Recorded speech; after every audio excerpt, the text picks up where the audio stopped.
Ok. Bonjour à tous, merci de nous retrouver pour cette nouvelle émission de MMA Time.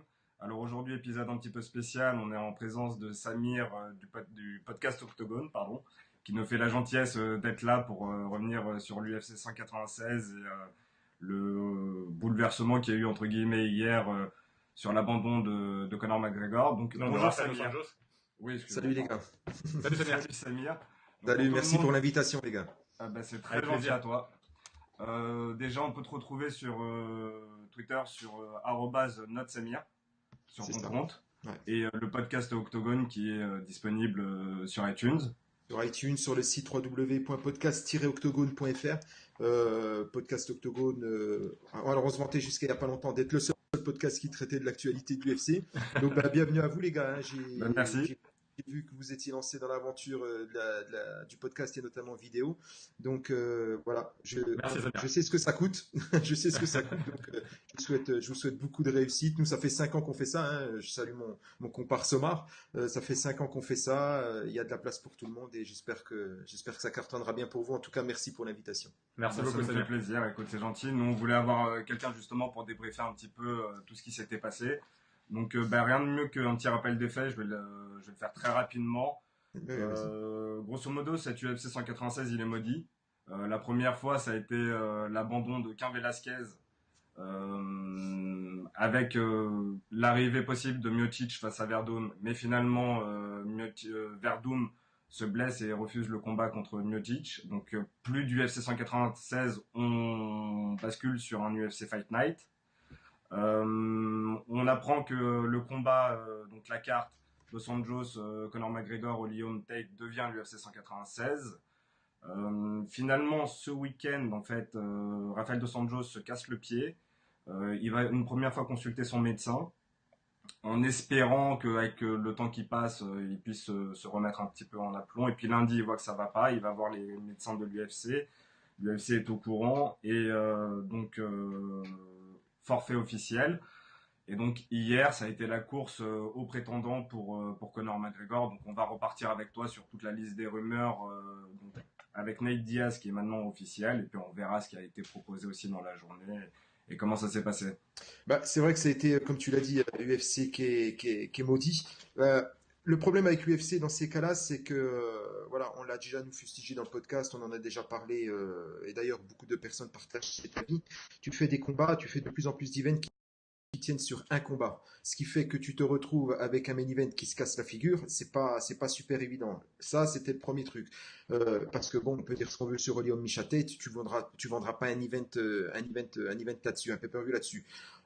Le problème, la circonstance aggravante pour l'UFC, c'est que, comme tu l'as très bien dit, le précédent pay-per-view s'était déjà cassé aussi la figure. Donc tu te retrouves avec deux pay-per-view qui partent, qui s'évaporent, et il fallait absolument trouver une solution. Euh, dans son malheur, je dirais que l'UFC a eu de la chance, c'est que tu as Conor McGregor qui est en tête d'affiche face à Rafael Dos Anjos. Rafael Dos Anjos, il vend rien du tout. Il vend pas au niveau du pay-per-view. Donc, même si t'es qu'à 2 semaines du combat ou à 10 jours, t'as encore toute une promo à faire. On verra après qui a été choisi, hein, mais il y avait une liste pas mal de prétendants justifiés. Ce qu'il faut analyser également dans cette liste de prétendants, c'est que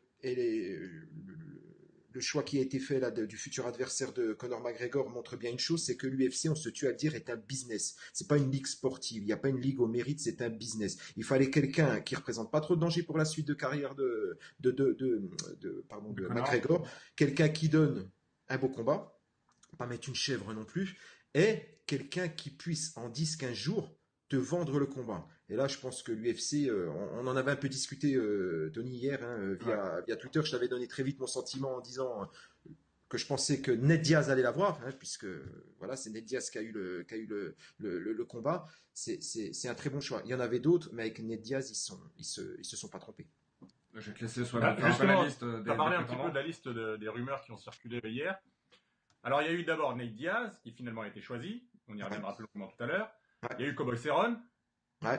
qui a vraiment, vraiment brûlé pendant l'espace d'une heure ou deux. On était persuadé que c'était lui qui était choisi. Il y a eu des tweets, il y a eu des annonces. Il avait en plus recruté la veille Mike Dolce puis il avait commencé le weight cut en faisant campagne sur Instagram avec toute l'équipe de Jackson Wink qui envoyait 1 milliard de tweets disant qu'ils étaient prêts. Donc on se disait que ça avait l'air d'être une réelle option.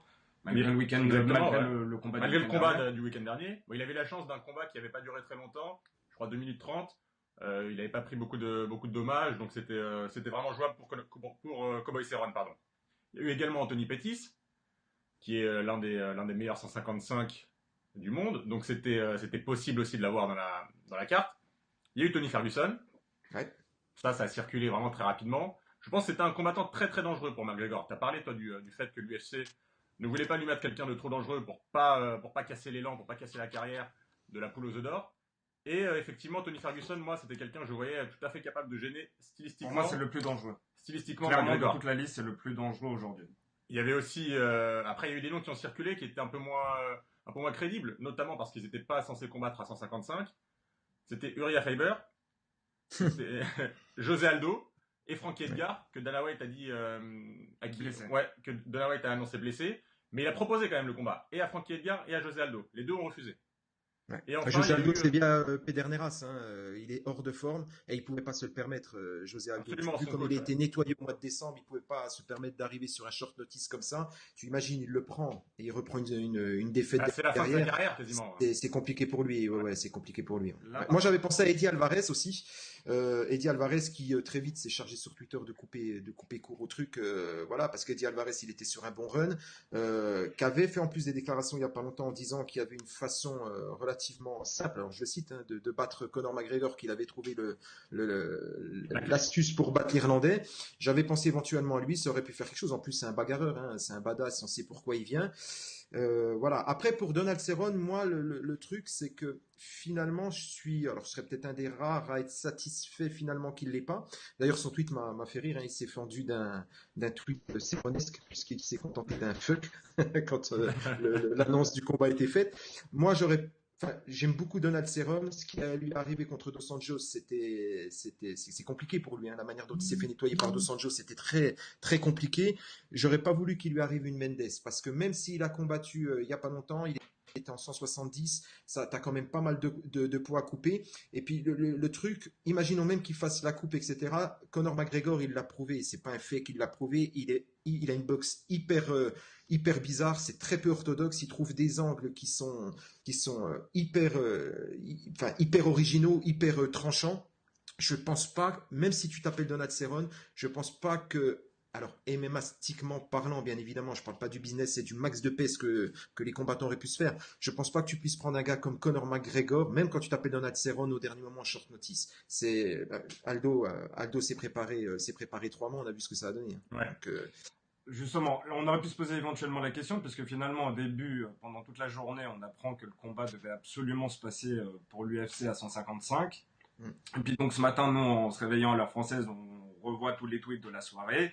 Et finalement, Conor McGregor annonce je m'en fous de la catégorie, je m'en fous de l'adversaire. Envoyez qui vous voulez, n'importe quel poids, ça se fait à 170. Donc maintenant, on aurait pu, comme tu le disais, se poser éventuellement la question de Cowboy Cerrone, qui n'avait plus à faire un énorme weight cut. Là, il n'y a plus rien à faire. Ouais. Donc justement, on aurait pu se poser la question. Je pense que ça se joue sur 2 points finalement. Nate Diaz contre Conor McGregor, ça va être la guerre du trash talking. C'est facile à vendre en 2 semaines pour le pay-per-view. Ça donne envie. Comme tu le disais bien tout à l'heure, ça protège Conor a priori parce que je le vois pas perdre face à Nate Diaz. Et ça le laisse en possible tête d'affiche de l'UFC 200. Ouais. Bon, l'avantage de Nate Diaz, bon voilà, alors sportivement, parce que tu as toujours des mecs qui vont te dire ouais, mais sportivement il mérite rien. Moi, que ce soit le Nate ou Nick, bravo pour ce qu'ils font. Nate Diaz, c'est clairement un superbe cadeau qu'il prend de la part de l'UFC, parce que ce qu'on oublie de dire également, c'est que tous les combattants qu'on a cités, quels qu'ils soient, face à Conor McGregor, ils vont gagner plus de blé qu'ils n'en auront jamais gagné sur un combat depuis leur début à l'UFC.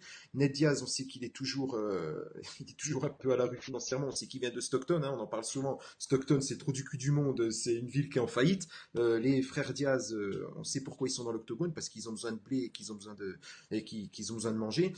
Maintenant, un Nate Diaz, il est tout le temps bien préparé. Lui et son frère, ils triathlonnent souvent en dehors des fight camps, donc en général, quand ils arrivent en forme.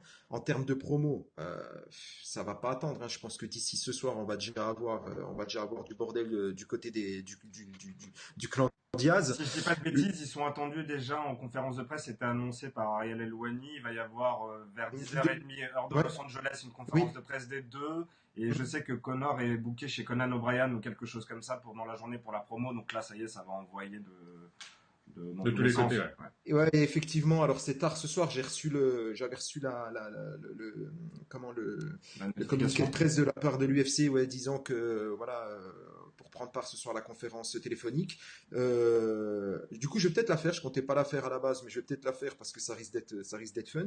Le truc, c'est que euh, moi, la seule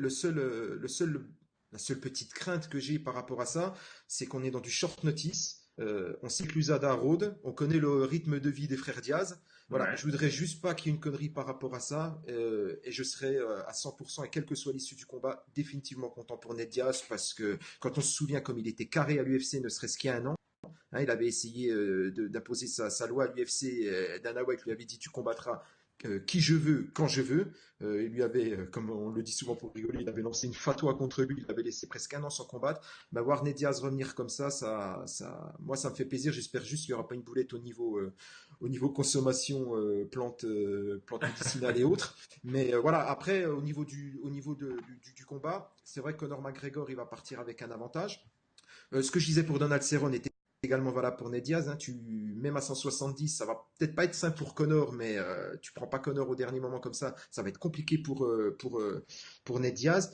Ned Diaz est capable aussi d'ouvrir des angles. Il a aussi une boxe et un sol, une garde active sur le dos qui font que Conor McGregor ne pourra pas faire ce qu'il veut. Hein. Il faudra qu'il soit également attentif. Ned Diaz mettra le combat debout, il fera un combat divertissant. Il est aussi capable d'ouvrir des angles. Il est capable de se faire ouvrir également. Ouais, ça va être un combat fun. Hein. On aurait juste préféré, mais c'est du short notice que les mecs arrivent, notamment Kned Diaz arrive fin préparé. Physiquement, il le sera. Au niveau du game plan, je ne sais pas ce que ça donnera. C'est mes Moi, craintes. à mon sens, hein, en tout cas pour Conor McGregor, au regard du dernier combat de Nate Diaz, et je sais pas si vous serez d'accord avec moi tous les deux, mais le vrai game plan, enfin, tu voyais que sa jambe d'avant, à Nate Diaz, était très très très, comment dire, plantée dans le sol. Il avait pris beaucoup de coups dessus. Je pense que Conor, qui est Mm. très mobile, a tout intérêt à éviter le jab au maximum. De toute façon, il le fera de Nate Diaz, qui est capable d'avoir un énorme volume de frappe, de lui détruire au maximum les jambes et de tourner autour de lui et de dicter le rythme dans l'octogone. Ouais. Bah, Ned Diaz, c'est le premier combattant que Conor affronte qui est réellement plus grand que lui. Ouais. Il fait 1m83, il a une meilleure allonge, il a près, je crois, de 5 ou 6 cm d'allonge de plus. Donc c'est aussi un élément que Conor va devoir gérer. Il était préparé pour un combat contre Dos Anjos, qui est un tout petit peu plus petit que lui. Donc c'est un élément à tenir en compte. Qui est le meilleur boxeur des deux? Moi, c'est surtout ça qui m'intrigue. Ce sont deux excellents boxeurs. Comme tu l'as dit, est très particulier Conor avec ses angles, avec ses changements de niveau, avec le fait que ce soit une fausse patte aussi. Par rapport à Nate, qui lui est à une boxe un peu plus orthodoxe, comme les frères Diaz, deux excellents boxeurs dans l'UFC. Ça m'intrigue. Au sol, je me méfie énormément de la garde de Nate. Il est peut-être pas aussi bon que son frère au sol, Il mais est je me méfie actif. quand Hein. même. Mais il est très actif. Je me méfie énormément de son grappling et surtout depuis la garde, depuis le dos. Je pense qu'on sous-estime énormément Conor au sol. On l'a jamais vu. On l'a jamais vu et je pense qu'il faut pas oublier qu'il avait Gunnar Nelson à l'entraînement. John Kavanagh, il est ceinture noire de Jiu-Jitsu. Il n'a pas encore montré cette palette de lui. Il continue d'évoluer. Je sais pas s'il est effectivement très très bon ou pas, mais je pense qu'on le sous-estime à ce niveau-là. Moi, je sais pas ce Après, que tu en penses. qu'est-ce qu'on entend bon au sol? C'est sûr qu'il va pas avoir la garde active d'un Anthony Pettis, Conor McGregor, on lui demande pas ça. Moi, je pense que où il faut qu'il soit bon au sol contre un type comme Ned Diaz, déjà bon au sol avant même que ça commence, pardon, hein, déjà avoir un bon takedown defense. Après, Ned Diaz n'est pas connu pour avoir des double legs ou des single legs super explosifs, donc ça là-dessus, je pense que ça devrait se jouer. Être bon au sol, j'ai envie de dire surtout sur le dos, être défensif, être capable de pouvoir se relever. Après, est-ce que Connor peut enchaîner omoplata ou un flying armbar? Je pense pas. Quels que soient les gens qu'il a dans son entourage, je ne pense pas parce que c'est pas dans sa façon de combattre. Par contre, dans la manière de sortir de positions qui peuvent être gênantes au sol, oui, il peut parce qu'il a les gens pour apprendre. Hein, et il y a le Gunnar Nelson qui est avec lui, donc en termes de sol, de grappling défensif, je pense qu'il a de quoi faire. Et puis c'est sa remarquable souplesse. Il a une souplesse, il a une façon de travailler d'ailleurs qui est de plus en plus reprise par d'autres combattants de l'UFC, hein, beaucoup à base d'étirements, de stretching, de yoga. Ça, là-dessus, je me fais pas de soucis pour lui. Ce que je suis aussi curieux de voir, c'est, on l'a vu, hein, Ned Diaz est capable, on l'a vu que ce soit contre Michael Johnson, contre tous les adversaires d'ailleurs, hein. Parfois son avantage, parfois son désavantage. Ned Diaz, il essaye de pourrir le combat, pendant le combat, à invectiver l'adversaire, à mettre les fameuses gifles de Stockton qui rendraient fou n'importe qui. Ça, par rapport à Connor, je pense que Ned, il faudra qu'il se méfie. Parce que Connor est capable de le faire sans sortir de son combat, ce qui n'est pas forcément le cas de Ned. Ned, on l'a déjà vu faire déboulonner, mais déboulonner aussi. Connor, moi perso, je jouerai pas avec ça. Je jouerai pas avec ça. J'essaierai de jabber. Là, sur ça, tu as totalement raison. Il suffit de reprendre le combat de Chad Mendes. Voilà, quand je l'ai vu la première fois, avant de le revoir en live, j'étais halluciné par la manière dont Connor passait son temps à parler et à invectiver Chad Mendes. Tu le voyais lui dire tu te frappes comme une fille, tu pensais qu'il était en dehors du combat et en fait il était dedans à chaque instant. Et je pense que justement Ned Diaz peut le prendre plus premier degré alors que Conor McGregor ça le fera rire. Ouais. Et sera capable de laisser passer toi. Je sais pas comment tu ressens les choses, mais de cet aspect-là, je sais pas, c'est un mystère. Les deux sont des trash talkers d'exception. Ouais, Nate a tendance à prendre ça un peu plus à cœur. Ils sont vraiment les deux frères d'ailleurs. Hein, ils sont vraiment très expressifs, très émotifs. Conor, c'est un peu plus calculé son trash talking. C'est un peu plus marketing, c'est un peu plus organisé, c'est un peu plus structuré. Donc à ce niveau-là, il aura tendance, ouais, je suis d'accord avec vous deux, à rester plus concentré, plus dans son combat que éventuellement Nate. Il est rentré dans la tête de tout le monde, Connor. Dans la tête de José Aldo, il est rentré dans la tête de tout le monde. Ouais. Après, bon, c'est aussi Conor McGregor, on n'en parle pas. Bon, on peut se dire, il a tout à perdre, il avait une ceinture à gagner, etc., etc. Après, moi, je me faisais juste la réflexion ce matin, lors du café matinal, pendant que je lisais un peu les news de la nuit, comme vous, les gars. Imaginons, il est mieux préparé, etc., etc. Imaginons que Conor l'emporte. On est en 170 pounds. C'est-à-dire qu'il a un titre à défendre en 145, il a toujours son titre au chaud, forcément, qui continue à être légitime contre Dos Anjos pour un UFC, je sais pas, 200 ou plus tard, ou avant, ou peu importe. Et puis il a, je dirais, dépucelé son palmarès en 170, et si vous vous souvenez bien, il y a quelques semaines, on se demandait s'il allait pas demander Robbie Lawler. Kavanagh avait commencé à lancer ça en disant que pourquoi pas aller visiter 3 catégories. On sait que Conor il a mis à genoux l'UFC en termes de desiderata, hein, ce que Dana White lui avait accordé, il ne l'avait jamais accordé à personne.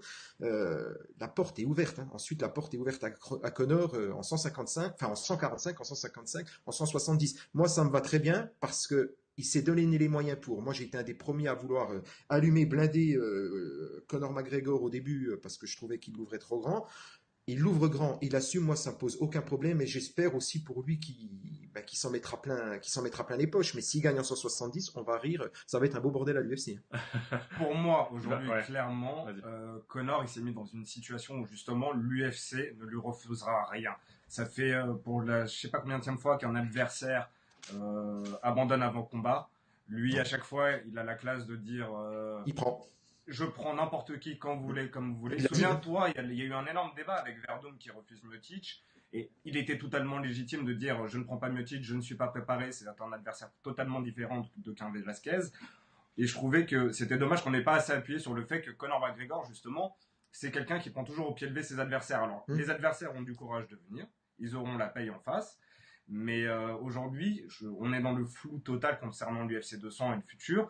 Est-ce que effectivement le prochain combat de Conor McGregor, malgré une défaite ou une victoire, c'est face à RDA en 155? Est-ce que c'est face à Robbie Lawler en 170?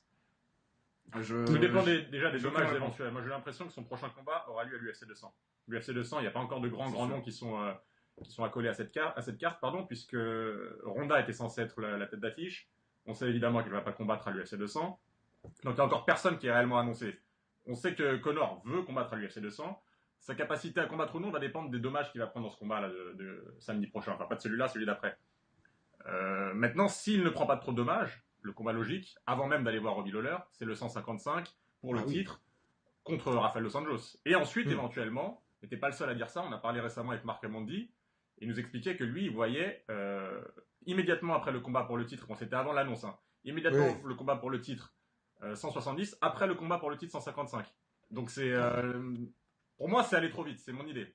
C'est pour ça que ça va lui faire un bien fou de combattre une première fois sans la pression réelle de la ceinture, avec un adversaire qui va pouvoir contrôler un minimum, qui n'est pas une brute, qui n'est pas une machine comme RDA ou comme pourrait l'être Robbie Lawler, ça va lui faire du bien. Et ensuite, éventuellement, à partir de là, construire un plan de carrière un peu plus logique, un peu plus équilibré, et ne pas sauter les étapes. Moi, j'ai vraiment très peur de ça pour lui. Là, il se sent invincible, il est touché par la grâce. Chaque fois qu'il y a un adversaire un peu redoutable qui arrive, il sort du combat, il a le temps encore de continuer à construire son jeu, continuer à progresser. Le combat contre Mendes lui a fait un bien fou avant le combat contre Aldo. Ça, personne ne le dit. Mais ça a été, pour lui, d'un point de vue de l'influx nerveux, du psyché, d'un point de vue même technique, le fait de combattre un lutteur et de voir qu'il pouvait résister à un lutteur comme Chad Mendes, ça lui a fait beaucoup de bien. Ensuite, il a pu battre Aldo. Et là, ça peut être le même effet. S'il réussit à battre proprement un Nate Diaz, ensuite, il va arriver face à Dos Anjos, plus calme, plus concentré, plus focus. Et il va éventuellement ensuite pouvoir aller en 170. Mais ne pas griller les étapes, c'est ça dont j'ai peur. Pour rebondir, c'est une vraie catastrophe ce qui arrive pour RDA. Parce que si effectivement, à l'UFC 200, il y a un combat Conor McGregor contre RDA, là tu laisses le temps à Conor McGregor de faire un World Tour. Il n'était pas encore vraiment rentré sous la peau, entre guillemets, de Rafael Dos Anjos dans leurs différentes conférences de presse. Là, par contre, il va y avoir un vrai problème parce qu'ils vont se voir énormément. Je pense qu'on ne coupera pas un World Tour pour l'UFC 200 ou en tout cas à énormément de conférences de presse. Tu laisses le temps à Conor McGregor de vraiment s'habituer à combattre avec plus de poids. Moi, j'avais énormément peur pour Conor face à RDA tout de suite à 196. Là, se faire la main comme il s'était fait la main avec Chad Mendes avant face à Nate Diaz. Attention, ça reste une bête, hein, RDA en face. Mais je pense qu'il valait mieux prendre pour lui Conor McGregor au 196 qu'à l'UFC 200. Je ne sais pas ce que tu en penses, toi, Samir. Non, mais je suis d'accord. Moi, par rapport au 170, c'est la réflexion que je me faisais. Je serais. C'est une chance contre 100 que ce soit effectivement le cas. Même s'il gagne contre Nate, je pense qu'il va vouloir légitimer sa ceinture des 145 et comme tu le disais, hein, son title shot éventuel contre Dos Anjos. Moi, ce que je trouve, ce que j'apprécie chez McGregor, et là-dessus il a fermé la bouche à beaucoup de monde, la mienne y comprise, c'est que c'est je dirais la contradiction naturelle à tout ce qu'on a pu entendre sur l'UFC. Oui, il paye pas, alors c'est vrai, hein, problème de salaire, problème, on en a parlé, hein, les sponsoring, etc. Pas de prime au mérite, c'est un business, etc. Lui, il a juste prouvé, comme vous l'avez souligné les gars, il se défile jamais. Il prend tout ce qui vient. Il assure la promo derrière, il fait gagner un maximum de blé à l'UFC. Résultat, et c'est là où c'est super fort. Moi, j'ai pas le souvenir de team qu'on fait ça dans ce sport. C'est qu'il est capable il peut être éventuellement capable de la ramener dans 3 divisions différentes. Et ça, les gars, vous avez beau chercher dans n'importe quel sport de combat. J'enlève la boxe qui est particulière. Je parle du MMA, bien évidemment, dans n'importe quelle ligue. J'en ai pas le souvenir. Après, par rapport à ce que tu dis pour l'UFC 200, je suis pas sûr, même si c'est Conor McGregor, je suis pas sûr qu'il pourra rentrer dans la tête de Dos Anjos comme il l'a fait dans celle de José Aldo. Pourquoi? Parce que Conor McGregor, il y a également le temps qu'il joue contre lui. On commence à connaître la bête. D'accord? C'est vrai qu'on était tous un peu surpris lors du World Tour qu'il a fait contre José Aldo. Il a fait des trucs de dingue, hein. Arracher la chemise, manger du papier. Enfin, il a fait des trucs. Il a fait des trucs de dingue. Là, on commence à connaître la bête et Rafael Dos Anjos. J'ai la naïveté de croire qu'il se laissera pas. Conor avait quand même commencé à parler des enfants de Rafael Dos Anjos. D'ailleurs, on avait estimé qu'il était allé trop loin cette fois-ci. Il a insulté les enfants, entre guillemets, insulté les enfants de Dos Anjos, disant qu'ils avaient des prénoms d'Américains, que c'était des traîtres à leur patrie, des traîtres au Brésil. Là, il est allé loin. Donc moi, c'est un truc, je pense, toi, t'es père de famille, c'est un truc qui peut, tu vois, ça peut te mettre les nerfs. Surtout, ça peut commencer à te faire réfléchir. C'est la répétition. Je veux dire, tu peux garder ton calme, comme RDA l'a fait une fois. Après, peut-être qu'il va réussir à le faire sur la durée. Et tant mieux pour lui si c'est le cas. Ah, c'est un bully l'autre, hein, c'est sûr. Hein. Ouais, mais fais-le, cette conférence de presse qu'ils ont faite d'annonce de l'UFC 193, multipliée par 5, 6, 7 fois avec des plateaux télé aux États-Unis où tu sais, Conor il avait mis une petite claque un jour sur la tête de José Aldo et José Aldo était devenu fou en plateau. En fait, Conor McGregor, c'est un génie parce que c'est un sale gosse. Il se comporte comme un sale gosse en conférence de presse. Mais là, il va trouver à qui répondre avec Nate Diaz. C'est ça qui va être marrant, c'est qu'il va trouver à qui répondre. Alors là, t'as 2 semaines pour faire des étincelles avec Nate Diaz. Et là, ils vont se faire un compte en banque. Il s'est fait un compte en banque aussi, le Conor de sale gosse.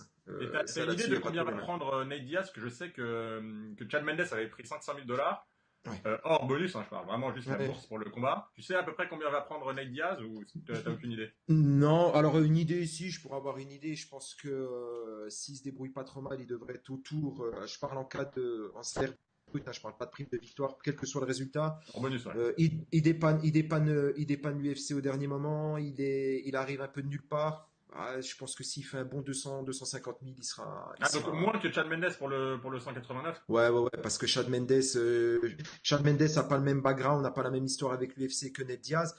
Après, je me trompe peut-être complètement, hein. Peut-être que Dana White va lui dire, voilà, merci de nous avoir sauvés parce qu'il les sort quand même d'un sacré, même si les prétendants ne manquaient pas, il les sort quand même d'un sacré guépier. Et ça, il faut absolument, hein, je le répète peut-être, mais il faut que les gens le gardent à l'esprit. L'UFC, malgré le nombre de prétendants, ne pouvait pas prendre n'importe qui. Il Non. fallait quelqu'un pour assurer la promo d'un combat parce que quoi qu'il arrive, et tu le vois sur les réseaux sociaux, il y a plein de gens qui sont déçus. Moi, je l'ai vu sur la page Facebook du podcast, je l'ai vu sur Twitter, vous l'avez vu aussi. Les gens, bon, Ned Diaz ou pas, on va rigoler pendant les conférences de presse, etc. Et puis jusqu'au moment où l'arbitre va les checker. Mais après, c'est sûr que en termes de combat pur, tu perds par rapport à un combat face à Dos Anjos. Donc les gens sont déçus. Il va falloir contrebalancer ça. Les gens seront déçus, donc on ne pouvait pas prendre n'importe qui côté UFC.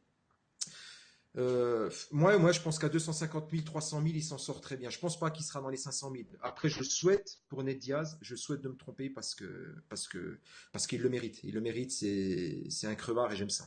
Ouais. Concrètement, tu l'as très bien dit. Aujourd'hui, à part Nate Diaz, il y avait d'autres options. Il y avait des options viables, mais il n'y avait pas des options viables financièrement comme celle de Nate Diaz. Tu prends Anthony Pettis, il sort de 2 défaites Mm. consécutives. Pour autant que ce soit un beau combat entre les deux, comment tu justifies d'opposer Anthony Pettis aujourd'hui à Conor McGregor? Mm. Il s'est fait massacrer par Rafael Dos Anjos. Il a rien prouvé face à Eddie Alvarez. Eddie Alvarez. Urijah Faber, il a pris une photo de lui à 155 sur la balance.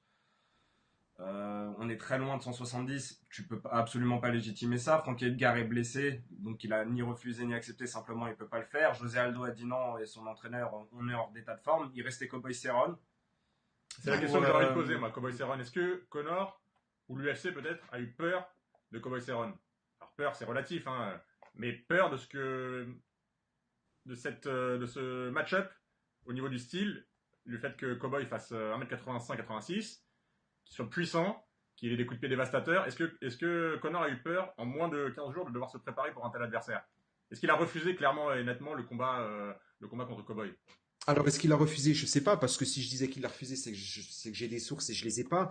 Après, comme on le dit, hein, l'UFC est un business, tu dois préserver parce que c'est la plus grosse vendeuse. Hein, en attendant du retour de Ronda Rousey, Conor, c'est la plus grosse vendeuse de l'UFC. Tu dois préserver. Tu es Dana White, tu as la tête d'un business qui doit préserver sa tête de gondole. Tu mets un Cerrone au dernier moment, comme tu l'as dit, le mec qui coupe, il peut reprendre beaucoup avant rentrer dans l'octogone, 1m85, des kicks, il en a plié plus d'un. Tu te retrouves avec éventuellement un Conor McGregor qui est martyrisé et puis qui finit le combat complètement en vrac. Qu'est-ce que tu fais de ton Conor McGregor? Tu as l'UFC 200 qui se pointe, tu casses un peu la vendeuse. Est-ce que Conor lui-même l'a refusé? Je ne pense pas. Je ne pense pas, je ne crois pas. Est-ce que l'UFC a arrangé la chose pour faire briller Conor en lui mettant un adversaire plus à sa portée et plus vendeur? Oui, ça je le crois. Ça je le crois. Je suis d'accord avec Je suis toi. assez d'accord, ouais. Moi, c'est ce que je disais avec toi. Conor, à mon avis, c'est pas dans sa mentalité de dire je veux pas Non. celui-là. Si effectivement, comme Dana White l'a dit pour le combat face à Chad Mendes, et que il avait prévenu Conor McGregor au réveil et que Conor lui a dit ouais, même n'importe qui s'est rendormi, je le vois pas dire ne me Je mettez dis pas pas qu'il le pour refuse faire. dans Non, la je suis d'accord avec toi. Éventuellement, Je pense que ça vient jours de de short l'UFC. notice, tu vois. 10 jours, même pas 15. Moi, je pense que c'est l'UFC qui a calculé sciemment les risques et qui se dit on est en train en ce moment d'avoir énormément de problèmes avec l'UFC 196. On a un UFC 200 à vendre. Il faut un beau combat maintenant, effectivement, pour rentrer dans nos frais. Mais il faut aussi préserver aujourd'hui celui qui est le numéro 1 dans les pay-per-view. Donc il fallait trouver un juste équilibre. Et à ces niveaux-là, je pense que Nate Diaz, effectivement, ça n'a pas l'attrait de Rafael Dos Anjos. Mais ça reste vendeur. C'est très vendeur. Au niveau du MMA, hein, au niveau de la cage, ça n'a pas son attrait, certes.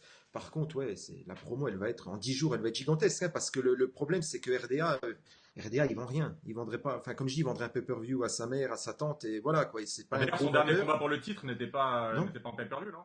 Contre Cowboy. Son dernier combat, Je crois qu'il a combattu sur Fox, non? Si, ouais, c'est si j'ai sur pas de bêtises. Fox. Je crois que c'était sur Fox. Alors que c'était un combat pour le titre Contre Cerrone. des poids légers, ouais. Contre Cerrone, ouais, c'était Je crois que Fox. c'était sur Fox, si je dis pas de Ouais. bêtises. Donc c'est pour dire, un combat pour le titre, et pourtant, on le met pas en pay-per-view. Bah, Ouais. son problème, c'est son manque de charisme, en fait. C'est juste ça, c'est qu'il parle pas, enfin, assez. Il est exceptionnel dans la cage, mais en dehors, il manque un petit plus. Bah, c'est un Ken Velasquez, hein. Enfin, il fait partie de ces combattants-là. C'est un Chris Weidman, c'est un Robbie Lawler. C'est-à-dire que le mec, il fait ce qu'il a à faire dans la cage, il vient, il te tabasse. Et après, le reste du temps, les médias tours, les choses comme ça n'intéresse pas. Très peu présent sur Twitter. Euh, ça va intéresser, ces mecs-là intéressent les fans hardcore comme nous, parce que ce qui nous intéresse au final, c'est ce qui se passe dans l'octogone. Mais en dehors, oui, c'est très, très, très peu vendeur, très peu vendeur. Après, moi, pour en revenir à Pettis, moi, Pettis, il revient de 2 défaites. Je préfère le voir se remettre la tête à l'endroit et puis changer, quitte à changer un peu ses stratégies et son game plan. Et je préfère le voir affronter Barboza comme il était prévu, plutôt que de le voir arriver à l'arrache sur un plan Connor et faire un truc dégueulasse Enfin, comme Connor, quoi. Ouais, bien Petit, sûr. je sais pas ce que t'en penses, mais là, il est dans une spirale catastrophique où il montre rien au sol. On découvre que c'est en fait presque seulement quelqu'un qui pourrait faire du kickboxing ou du muay thai et qui serait en train de dominer, mais que. Et je comprends pas comment personne n'avait eu l'idée de le faire avant, Rafael Dos Anjos. Vas-y, Ouais. je t'en prie, mais. Alors, je mettrais juste un bémol par rapport à ce que tu dis. Alors, je dirais pas catastrophique. Je dis que moi, j'utiliserais l'adjectif plutôt. Il est dans une posture, je dirais, pas énigmatique, mais c'est un peu. Il doit être dans la réflexion. Il a pas eu de peau non plus dans ses derniers match-up. Tu prends le combat contre Dos Anjos. Le mec, il est énorme en face. Dos Anjos, c'est un takedown defense. Laisse tomber. Il a un sol qui est non seulement aussi élaboré, enfin même plus élaboré que celui de Pettis encore, mais beaucoup plus puissant, beaucoup plus. C'est une masse de Sanjos. Hein, au sol, ça doit être un cauchemar à travailler.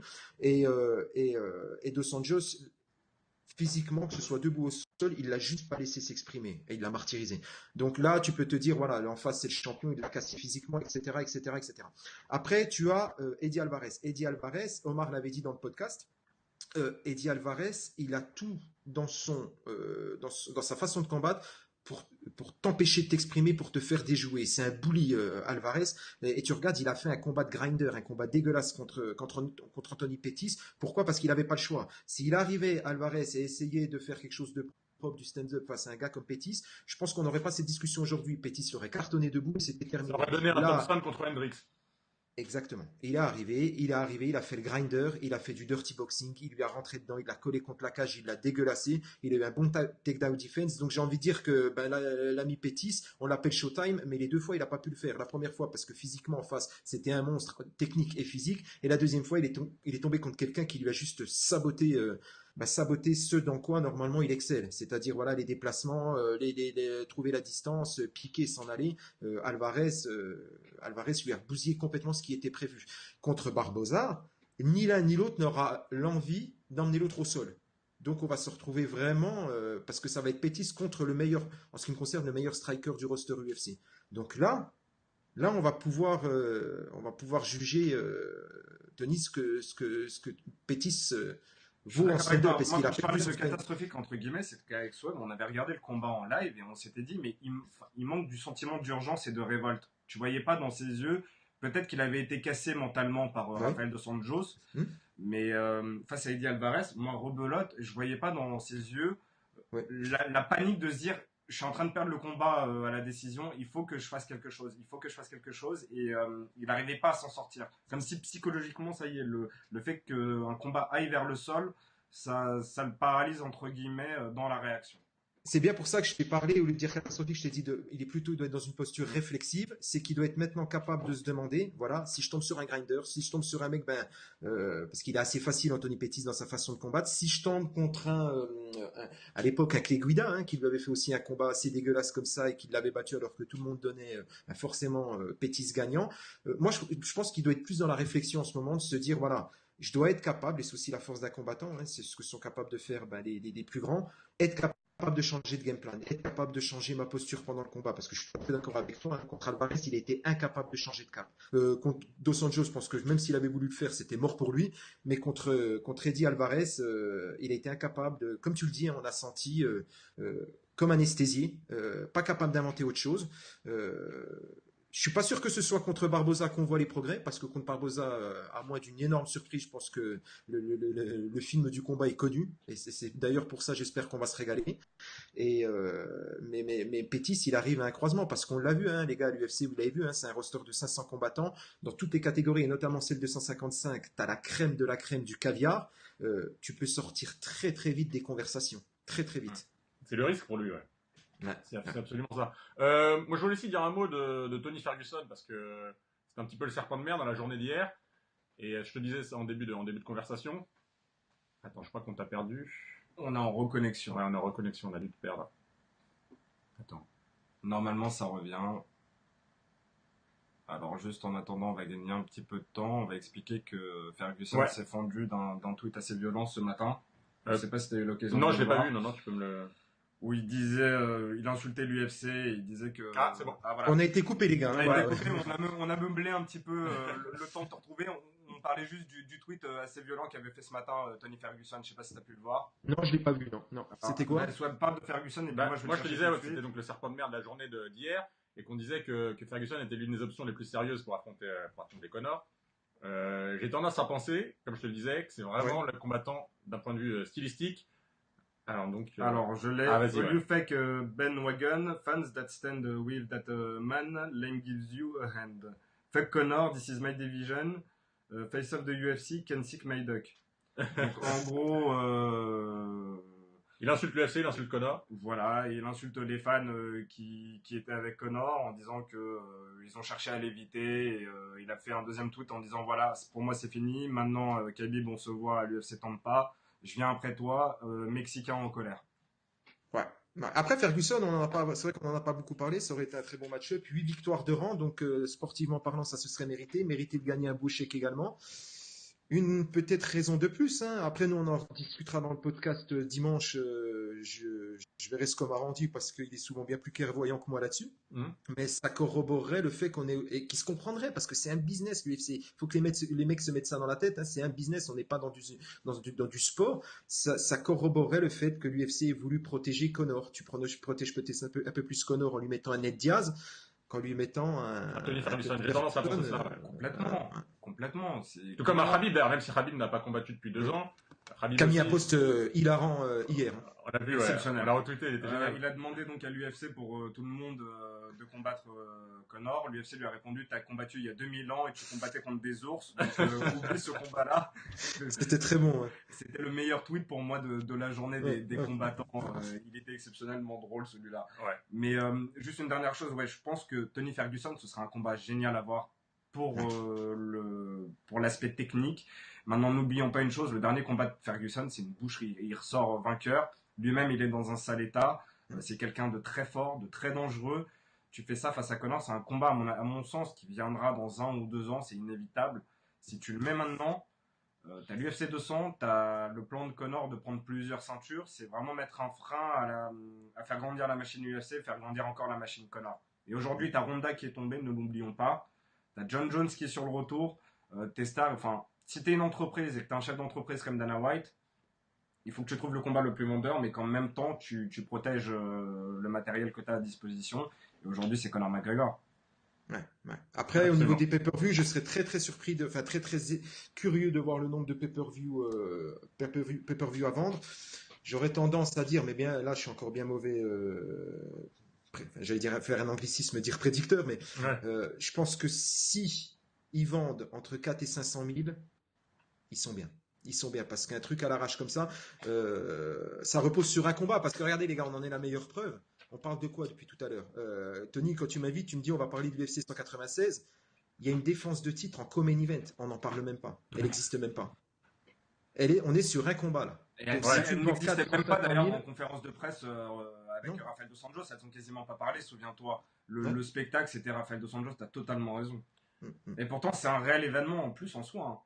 Alors après, toujours pareil, hein, le pouvoir de vente. Misha Tate et Holly Holm, j'adore Holly Holm. Hein, quand tu vois ce qu'elle a fait à Ronda Rousey, quand tu vois ce qu'elle a fait son palmarès même auparavant, que ce soit en anglaise, en kick, c'est que respect. Mais l'une et l'autre, elles ont le charisme d'une porte-fenêtre. Donc, voilà, on est sur ce main event. Et moi, je te Donc, dis, toujours dans le si même on panier. est.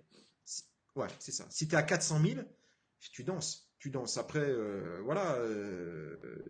L'UFC, ça va leur faire du bien de voguer vers d'autres eaux. Hein. Il y a le 197 avec Jones Cormier 2. J'espère qu'il n'y aura pas de pareil de traquenard. Ça va faire du bien à l'UFC de se balader vers des cartes un peu plus paisibles. Mais il faut encore une fois garder à l'esprit que quand tu as des cartes qui reposent sur 2, 3 combats, 2 défenses de titre, plus un combat solide dans le pay-per-view, bah, tu te retrouves pas dans la galère comme l'UFC a pu se retrouver à annuler des events, des choses comme ça. Regarde l'UFC 189, on a Aldo qui est tombé au dernier moment, Mendes est arrivé derrière en short notice, bah c'est pas grave parce que tu avais Lawler contre McDonald. Tant que tu mets de la qualité, c'est pas grave. Le fan hardcore ou le fan tout simple n'a pas l'impression de se faire avoir. Quand tu es sur un combat comme ça, c'est compliqué. Non, on verra bien. Bah écoute, on va terminer sur les questions. Ouais. On va aller voir sur Twitter s'il y a 2-3 questions. Alors, j'en ai une devant moi. Donc, la première, ce serait de savoir si on peut avoir un résultat de contrôle antidopage qui peut tomber avant le combat. Ah, c'est ce dont tu parlais tout à l'heure. Ouais, l'USADA, ouais, ils font des tests avant et après. À ma connaissance, non, parce que tu as tout un procédé d'échantillon A, échantillon B, contre-échantillonnage, etc., etc. Après, je dis peut-être des bêtises, hein. Là, c'est vraiment une question, on les découvre. Je prends juste l'exemple, par exemple, de notre ami, comment on l'appelle, le poids lourd léger, là, chez les Yoel légers, Romero. Romero, je pensais pas lui, je pensais à Gleison Tibao. Ah. Il se fait contrôler sur un test a priori, a posteriori, UFC Fight Night 77, on l'a appris bien après. Surtout là, on est à 10 jours du test, je vois pas un truc comme un truc Connor a comme été ça. contrôlé il y a 2 semaines ou 3 semaines. Il avait posté une photo sur Instagram. Mm. Donc, a priori, c'est fait, il n'est pas à l'abri, j'en sais rien. Comme toi, j'ai pas la réponse que ça se refasse, mais a priori, il a déjà été contrôlé il y a 2-3 semaines. Mm. Pour Nate, attention à la marijuana. Ouais, c'est ça, il n'y a que ça. Ouais. Ce sera pas du dopage, ce serait pas un produit pour améliorer ses performances, ce serait juste un produit interdit. Ils sont coutumiers du fait avec son frère, donc ouais. attention à ça. Mais, Ouais, après, bon, j'ai la naïveté, mais moi je suis un grand naïf, hein, si vous écoutez le podcast, vous le savez, j'ai la naïveté de croire que, voilà, Ned Diaz demande le combat, il est en tête d'affiche, il a un max de pèse à se faire en pay-per-view contre Conor. J'ai la naïveté, la bêtise, la prétention de croire qu'il est clean par rapport à ça. Voilà, ce serait dommage. Alors, ce serait juste le pompon. Que Steven ait eu lieu, et puis que le résultat soit invalidé en no contest, ça, ce serait juste magnifique pour finir le truc. Mais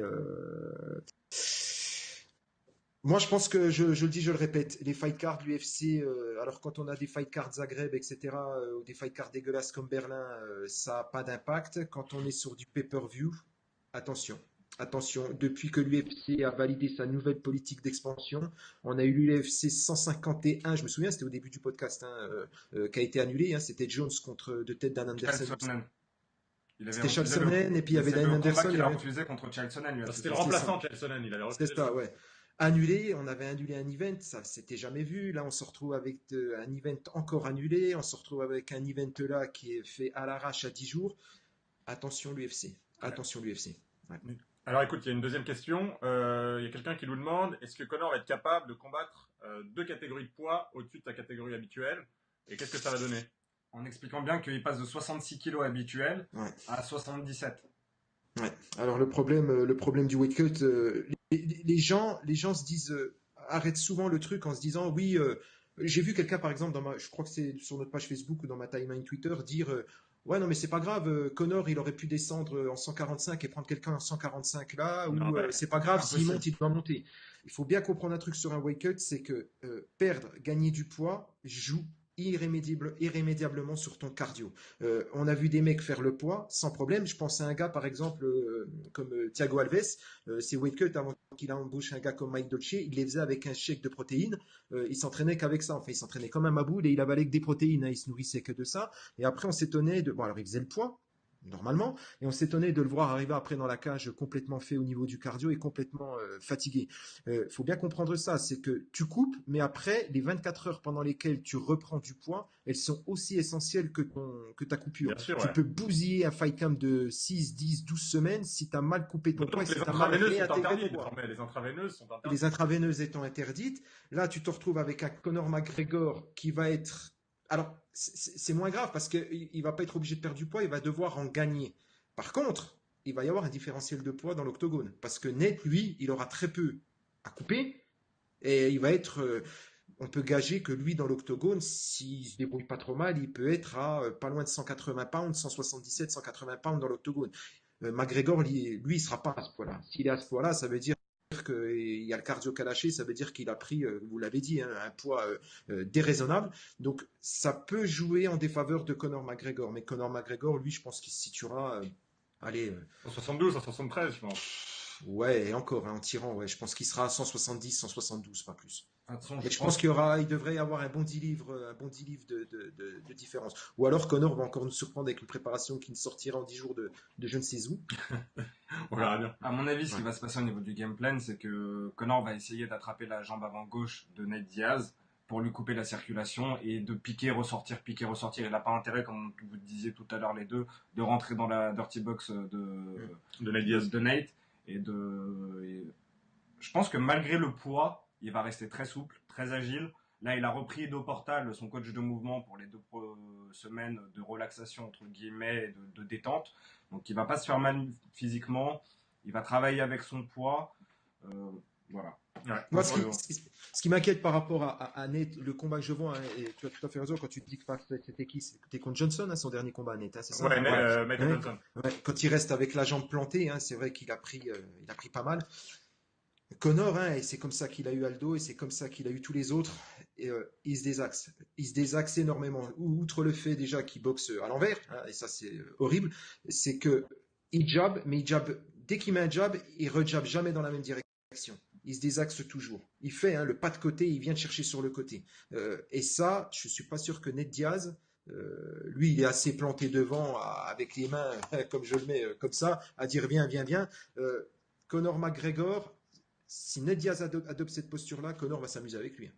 Franchement, il va s'amuser avec lui parce que entre les front kicks qui te percent une garde hein, et qui te cassent une distance, et puis cette façon de jabber et tout de suite faire un pas en avant, venir sur le côté, venir chercher avec le bras avant, ça pourrait faire du Ouais, il a dégât des chez angles, Ned il a Diaz. des angles uniques. Et c'est Les exactement angles, ce ils qu'on fait tout à l'heure. sont hyper méchants, les angles à Conor. Et pour finir, c'est quoi ton prono, toi, sur le combat? Vous écoutez le podcast d'habitude, les gars, Octogone, je vous De temps prends en temps. dépourvu. Donc vous savez que je suis zéro comme pronostiqueur. C'est pas grave, ton sentiment. C'est pour nous faire briller, ça. Ouais, vous brillerez donc. Et puis il faut savoir que je suis un chat noir aussi, donc je vais sûrement poisser celui pour qui je vais pronostiquer. Je vois une victoire partie KO de Conor, malgré tout. Ouais, Il va exactement. le plier. Il va le plier parce qu'il va trouver les angles,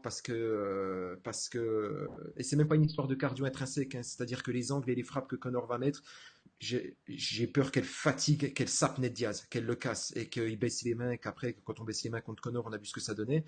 Ça, c'est ce que je vois. Le plus beau, enfin, je vais le dire crûment, mais le plus beau bordel qui serait, ce serait que Nate soumette Conor. Ah ouais. Et alors je connais quelqu'un qui serait très très embêté dans la conférence de presse post-fight, mais ce serait un beau bordel. Et puis voir Ned Diaz mettre le bordel comme ça à l'UFC, c'est quelque chose dont je passe. Concrètement, moi, j'attends juste d'avoir la prédiction de Conor McGregor pour savoir à quel round ça se termine. Et lui, il le dit, hein, c'est la pieuvre hein, pendant la Coupe du Monde. Vous vous rappelez, Exactement. J'attends parce que je suis d'accord avec toi. Pour moi, c'est TKO et il va apporter malheureusement la palette est beaucoup trop diversifiée chez Conor et imprévisible par rapport à Nate, qui est, je vois pas, ou à un moment qui se réinvente en 2 semaines ou qui soit touché par la grâce et qui mette le coup dévastateur. Hein, ça peut arriver, c'est du MMA, personne n'est à l'abri. Mais malgré tout ça, moi, je vois Conor. Conor en deuxième round, moi. Conor au deuxième round. Ouais, Conor en deuxième round. Ah, moi je donne pas de round. Si j'arrive déjà à donner le bon pronostic, les gars, vous pourrez dire que. Conor avec un direct du gauche à 1,26. C'est ça. Non, si j'ai déjà donné le beau prono, les gars, vous en sortez déjà pas mal. Écoute, Samir, on te remercie. Merci Merci d'être venu dans MMA Time.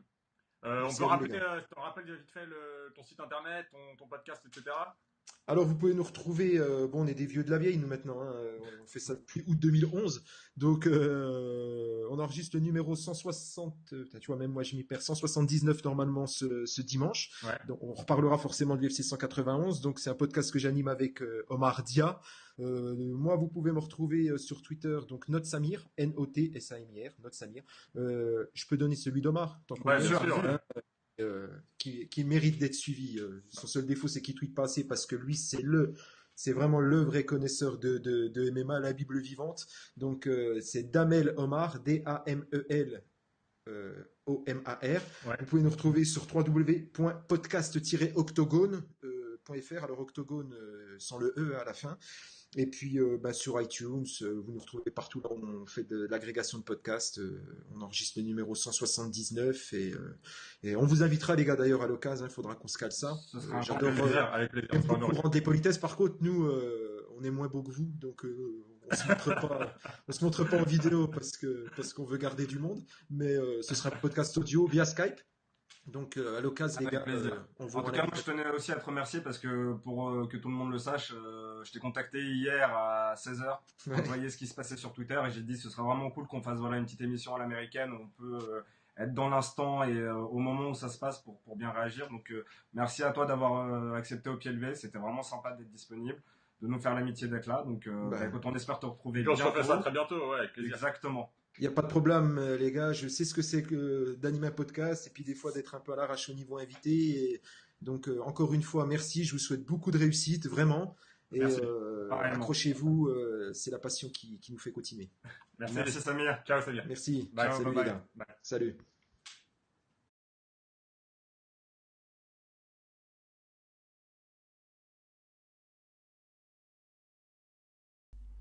Alors dans cette deuxième partie de l'épisode de MMA Time, on va aborder l'UFC Fight Night 83 maintenant, qui a eu lieu ce week-end à Pittsburgh, dont le premier combat qu'on va traiter était Cowboy Cerrone Cowboy contre Cowboy. C'est ça Oliveira. exactement. Cerrone contre Oliveira. C'est un combat qui a eu lieu en welterweight. On en parlera dans le détail, surtout à propos de la performance de Cerrone. On reviendra aussi sur toute la mystique qu'il y avait sur le concept Cowboy contre Cowboy. C'était assez marrant, c'était organisé par l'UFC. C'était plutôt pas mal. Le deuxième combat dont on voulait parler, c'était Brunson contre Oliveira. Ça, c'était un combat des points moyens. Une victoire assez expéditive de Brunson. Il a été assez impressionnant. On en parlera aussi. Il y avait un des petits protégés de l'UFC, quelqu'un qu'on aime bien, qui est assez spectaculaire, qui a quand même un avenir assez radieux dans l'UFC. Cody Garbrandt. C'est Cody Garbrandt. Il a combattu Augusto Mendes. Il y a également un combat dont on veut parler qui est très intéressant pour la catégorie des lightweight. C'était Bermudez contre Kawajiri. Bermudez qui a call-out après sa victoire BJ Penn. Donc ça aussi, on pourra y revenir. Il y a enfin deux combats. Kamodzi Joe Riggs, KO expéditif en faveur de Kamodzi, pardon. Et la victoire de Strickland contre Alex Garcia. Performance assez impressionnante en poids welter de Strickland. On y reviendra un peu moins longuement, mais on en parlera quand même un petit peu à la fin. Donc là, on va commencer tout de suite en parlant de Cowboy contre Cowboy. Je te laisse la parole, vas-y. Bon alors comme tout le monde le sait, Cowboy était au début supposé combattre contre Tim Means dans la catégorie supérieure. Finalement ça a été Oliveira puisque Tim Means a été contrôlé par l'USADA, l'agence américaine. Ouais.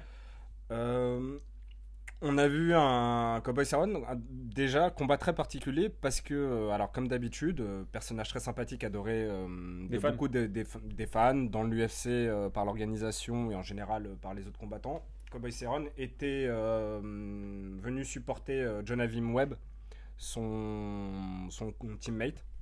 C'était un prélims ou en early prélims? En prélims face à Nathan Coy, Ouais. un ancien de chez ATT. Il était en toute décontraction dans le public. Donc, 1h30 avant son combat, en gros, quoi. 1h30, 2h30 avant son combat. Donc il était. C'est assez particulier à chaque fois sa manière qu'il a de se préparer, mais ça marche pour lui. Ça marche quand il n'y a pas d'enjeu, ça marche quand il n'est pas. Regarde, il y a 2 semaines maintenant, on a eu le combat face à RDA pour le title shot. Un peu plus Pris que ça. pris par l'enjeu, il a perdu. Et quand visiblement il est relaxé et que il attend rien et qu'il enchaîne, il est bon, il est présent. Techniquement, sur l'aspect du combat, au début, il était assez en difficulté. Moi, j'ai trouvé dans les clinches, on en a parlé, on a trouvé ça curieux. Tu sentais que Oliveira lui faisait un peu du mal, le gênait, coupait beaucoup la distance. Et puis tout à coup, le combat va au sol, takedown, et là, Cowboy te fait un triangle parfait. Et je le trouve extrêmement classe, et je tiens absolument à le souligner. Vous regarderez bien, si vous avez la possibilité, les images de ce week-end. Au moment où Oliveira se met à taper en signe de soumission dans le triangle fait par Cowboy Cerrone, il regarde l'arbitre alors qu'il est en train encore de soumettre Oliveira pour lui montrer des yeux que l'autre est en train de taper. Ouais, Il n'est pas obligé de le faire. Normalement, souvent, les combattants sont pris dans le feu de l'action. Là, justement, il voulait montrer que ça y est, c'était fini. L'arbitre réagit tout de suite après. J'ai adoré cette mentalité-là de la part de Donald. Ouais, mais c'est dans l'ensemble, d'ailleurs, ça a été un combat très classe. Beaucoup de respect entre les deux combattants. Énormément. Ils ont les dès la pesée, dès la conférence de presse, ils se prenaient dans les bras, ils se saluaient de manière très, très chaleureuse. C'était un combat, somme toute, ouais, comme faire un jeu de mots pourris, c'était un rodéo très rapide. Ouais, c'est ça, mais c'était un combat qui était surprenant de part et d'autre, parce qu'on a tendance à oublier que Cerrone est très performant au sol. On l'a vu dans tellement de guerres avec ses kicks exceptionnels, virevoltants et tout, qu'on oublie que c'est quelqu'un qui a un jeu au sol qui est impressionnant. Et il l'a démontré, là, il l'a soumis. Je sais pas si tu vois la vitesse à laquelle il a tapé. Il l'a tapé effectivement très rapidement. Le triangle était à peine si bien exécuté à peine exécuté que 2-3 secondes plus tard. Ce qui est beau, vous regarderez bien, c'est qu'il ne se sert absolument pas de ses bras. Tout se joue au niveau de la taille, de la puissance dans les cuisses. La rotation des hanches. La rotation des hanches, et les mains sont complètement libres, et il montre à l'arbitre comme ça y est, c'est fini. Donc c'était exécuté à la perfection. Et vraiment, pour le coup, je vais revenir encore une fois sur l'analogie du cow-boy, mais encore une fois, c'est comme quand tu es dans un rodéo, en fait. Il s'est tellement bien arçonné à son adversaire que tu pouvais le faire sans les mains, et gigoter des deux mains des deux côtés, et il bougeait pas. Il le tenait, c'était un triangle. Mais donc là, parfait. L'état d'esprit dans le combat était très bon. Ensuite, dans le combat en tant que tel, il a duré 2 minutes 30, mais au début, c'est vrai qu'on avait vu un Oliveira très agressif, très puissant, qui dans le clinch semblait supérieur à Cowboy. Après, il y a eu que quelques échanges, ça n'a pas duré non plus très longtemps. 1 minute 30 dans par là, je crois. Ouais, le temps qu'ils aillent au sol à peu près, même pas, c'est ça. Mais en tout cas, si le combat avait continué debout, tu vois, je ne sentais pas très à l'aise Cowboy. En tout cas, dans le début, peut-être qu'il se serait chauffé comme un diesel et qu'il aurait réussi à prendre la distance, refuser le combat court. Mais je le sentais pas, voilà. Il a réussi à exécuter son takedown sur un changement de niveau. Donc il a feinté en haut et puis il s'est jeté en double leg sur Oliveira. Ouais. Il a réussi à l'amener au sol. Une fois qu'il l'a amené au sol, le moment où il a réussi à passer la garde, c'était vraiment quand en fait Oliveira était dans une position donc défensive. Il avait ouvert sa demi-garde et c'est à ce moment-là que Cerrone a réussi à le monter. Alors pas totalement, c'était pas une full mount, mais il a réussi à le monter. Et ensuite il a réussi à exécuter ce triangle assez rapidement. Donc c'était un clinique qu'il a fait au sol. Pour autant, Oliveira, c'était pas non plus l'adversaire le plus redoutable qui soit. C'est un bon petit combattant, c'est un combattant honnête, c'est un combattant très sympathique. Il est souriant, il est agréable à voir. Cette espèce de chanson sur laquelle il est entré, toute son attitude globale, son sourire et tout, c'était vraiment sympa de le voir combattre. Mais ça n'en dit pas non plus beaucoup plus sur l'état réel de forme de Cerrone. On ne sait pas ce qu'il vaut dans cette catégorie de 170. Faudrait le voir contre un adversaire un peu plus chevronné. Bon, maintenant que on sait que Nate Diaz va affronter Conor McGregor, on aurait pu le voir éventuellement en 170. Il était visiblement prêt. C'est ce qu'il disait. Son corps réclamait en tout cas le combat. Lui-même réclamait le combat à plusieurs reprises. Il avait recruté Mike Dolce pour la nutrition et être prêt à faire du weight cut. Finalement, il n'y aurait pas eu tant de weight cut que ça à faire, puisque ça restait à 170 et pas à 155 comme annoncé au début dans le combat, puisque là Conor saute de classe, donc éventuellement. Rappelons bien que en fait, Cowboy était l'un des noms qui circulait pour affronter McGregor à l'UFC 196 après la défection de Rafael Dos Anjos. Exactement. Bon, voilà pour ce combat. Je pense que la conclusion, c'est on attend de voir ce que va donner Cowboy dans cette catégorie de welterweight. Est-ce qu'il a la volonté de s'y installer ? Voilà, est-ce qu'il a la volonté de s'y installer réellement ? Catégorie très dense, comme on le dit souvent, on est d'accord, c'est la catégorie la plus dense, la meilleure catégorie de l'UFC. Aujourd'hui, le problème donc c'est très très difficile de s'y installer. Justement, le problème aujourd'hui de cette catégorie avec Cowboy Cerrone, c'est qu'il est assez âgé. Ouais. S'il veut grimper jusqu'à un title shot, il y a tellement déjà de prétendants qu'il va devoir, à mon avis, beaucoup combattre. Bon, alors, il est très actif, on est d'accord, mais il y a de sérieux adversaires à passer. T'es pas sûr de tous les passer dans cette catégorie. Rory McDonald, Tyron Woodley, Demian Maia, Matt Brown, Robbie Lawler, ça champion. Robbie Carlos Lawler qui est Condit, champion, Steven Thompson, Steven Johnny Thompson. Hendricks, ouais, c'est Et t'as monstrueux. beaucoup de prétendants déjà. Il vaut mieux rester, à mon avis, en termes d'intérêt, si jamais il veut remonter. Enfin, ce sera en plus le problème, c'est que s'il redescend dans la catégorie de RDA, ce serait le 3e potentiel combat. Si un jour il arrive à avoir un titre face à RDA, il faut réussir à le vendre et à le marketer. Ce qui est difficile, ouais. Je sais pas où se situe exactement l'avenir de Cowboy dans la division. Ce qui est sûr, c'est que c'est quelqu'un qui va continuer d'être très actif, qui va encore prendre beaucoup de combats, et peut-être qui prendra juste. Il est un peu comme Roy Nelson, pardon, on en parlait dans le podcast la semaine dernière, il y a 2 semaines. C'est quelqu'un qui est très aimé des fans. Il y aura toujours une fanbase qui va le suivre. Il y aura toujours des gens devant leur télé, des gens qui vont se déplacer pour aller le voir combattre. Et ces combats ont un intérêt. Et ces combats sont, à l'image de ceux de Roy Nelson, des combats plaisants la plupart du temps. Justement, moi je suis pas d'accord avec toi. Les combats de Roy Nelson sont. Non, tu prends pas l'exemple du dernier ou des 2 derniers où c'était un peu plus chiant que d'habitude. Mais... on a la chance d'être souvent d'accord, toi et moi. Personnellement, Roy Nelson, pour autant que le personnage soit sympathique, à chaque fois que je regarde ses combats, je me suis toujours ennuyé. Je trouve le temps long. Le nouveau Roy Nelson, oui, le Roy Nelson des dernières années. Un peu plus, mais le ça Roy fait Nelson... 3 ans que je trouve ennuyeux, moi. Non, je suis pas d'accord, c'est un peu long. Peut-être cette dernière année et demie. Mais c'est quand même quelqu'un qui a des highlights. Il a combien de highlights fabuleux, Roy Nelson, de KO infligés. Il est aimé des fans pour ça, d'ailleurs. C'est pour cette raison uniquement. Je pense pas que ce soit pour son bide et son mulet. Aussi, peut-être. Non, si, ça joue du participe d'une certaine image de l'Amérique. Ouais, c'est ça. Il a voix un peu profonde, un peu redneck. Ouais, mais qui est sympathique, qui est abordable. Il fait cette partie de cette catégorie avec Chuck Liddell, accessible, les anciens, la vieille école. Voilà, je remets pas en cause ses qualités. Je dis juste, moi, je trouve que Roy Nelson est ennuyeux à avoir combattu ces dernières années. Ouais. Je trouve que techniquement, je me dis pas, tiens, je vais aller voir une femme enceinte qui a un très bon puncher. Par contre, Cowboy Cerrone, c'est quelqu'un que j'aime énormément voir. Il a un jeu de jambes incroyable, il a des coups de pied. On l'a vu, puis il a un courage, il a une la personnalité. soumission à son arc, et puis il y a le caractère qui derrière suit, quoi. Ouais, je suis d'accord. Mais après, voilà, c'est l'avenir de Cowboy. J'ai tendance à penser, si je devais me prononcer, qu'il va pas se diriger vers les title shots, ni dans la catégorie welterweight, parce qu'il a ni le niveau, ni la capacité à le faire, ni dans la catégorie des lightweights, parce que désormais, c'est l'une des plus denses également, le retour de Khabib, Conor qui s'y installe, Tony Ferguson qui monte. Il y a que ça des lightweights qui sont de qualité. Je suis d'accord avec toi. Je pense qu'il va prendre des beaux combats qu'on va lui proposer. Ouais, exactement. Donc ça, c'est son avenir, c'est des super fights. C'est selon moi ça, hein. Des super fights, en tout cas des fights, voilà, tout à fait de ce qu'on a vu, ce week-end. Tête d'affiche d'une carte honnête sur FS1 ou sur Fox ou voilà, quelque chose comme ça. Ouais, je suis d'accord avec toi. Donc maintenant, on va passer à Derek Brunson contre Juan Carnero. Ouais. C'était assez efficace, donc moi je te laisse. Ouais, comme tu l'as dit, très efficace. Hein, une victoire de Brunson par KO. Après combien de temps je l'avais noté Assez rapide. C'était dans le premier round en tout cas. On a senti une supériorité dès le début de Brunson. Meilleur striker, plus à l'aise. Il contrôlait l'octogone, il contrôlait la distance, il contrôlait les angles. Il a absolument tout contrôlé. Carnero était censé être un spécialiste du sol. Et il se fait terminer au sol. Après, il se fait terminer au sol sur une erreur il a mal jaugé la distance. Il s'est un peu trop jeté sur un crochet, une espèce d'overright qu'il a essayé de balancer. Il a complètement perdu l'équilibre. La manière de se tourner de Brunson fait que Carnero se retrouve dans le vent, dans le vide, quoi. Il l'amène au sol. Très vite, il réussit à le monter et sur un ground and pound féroce, hein, parce que je sais pas, il a mis.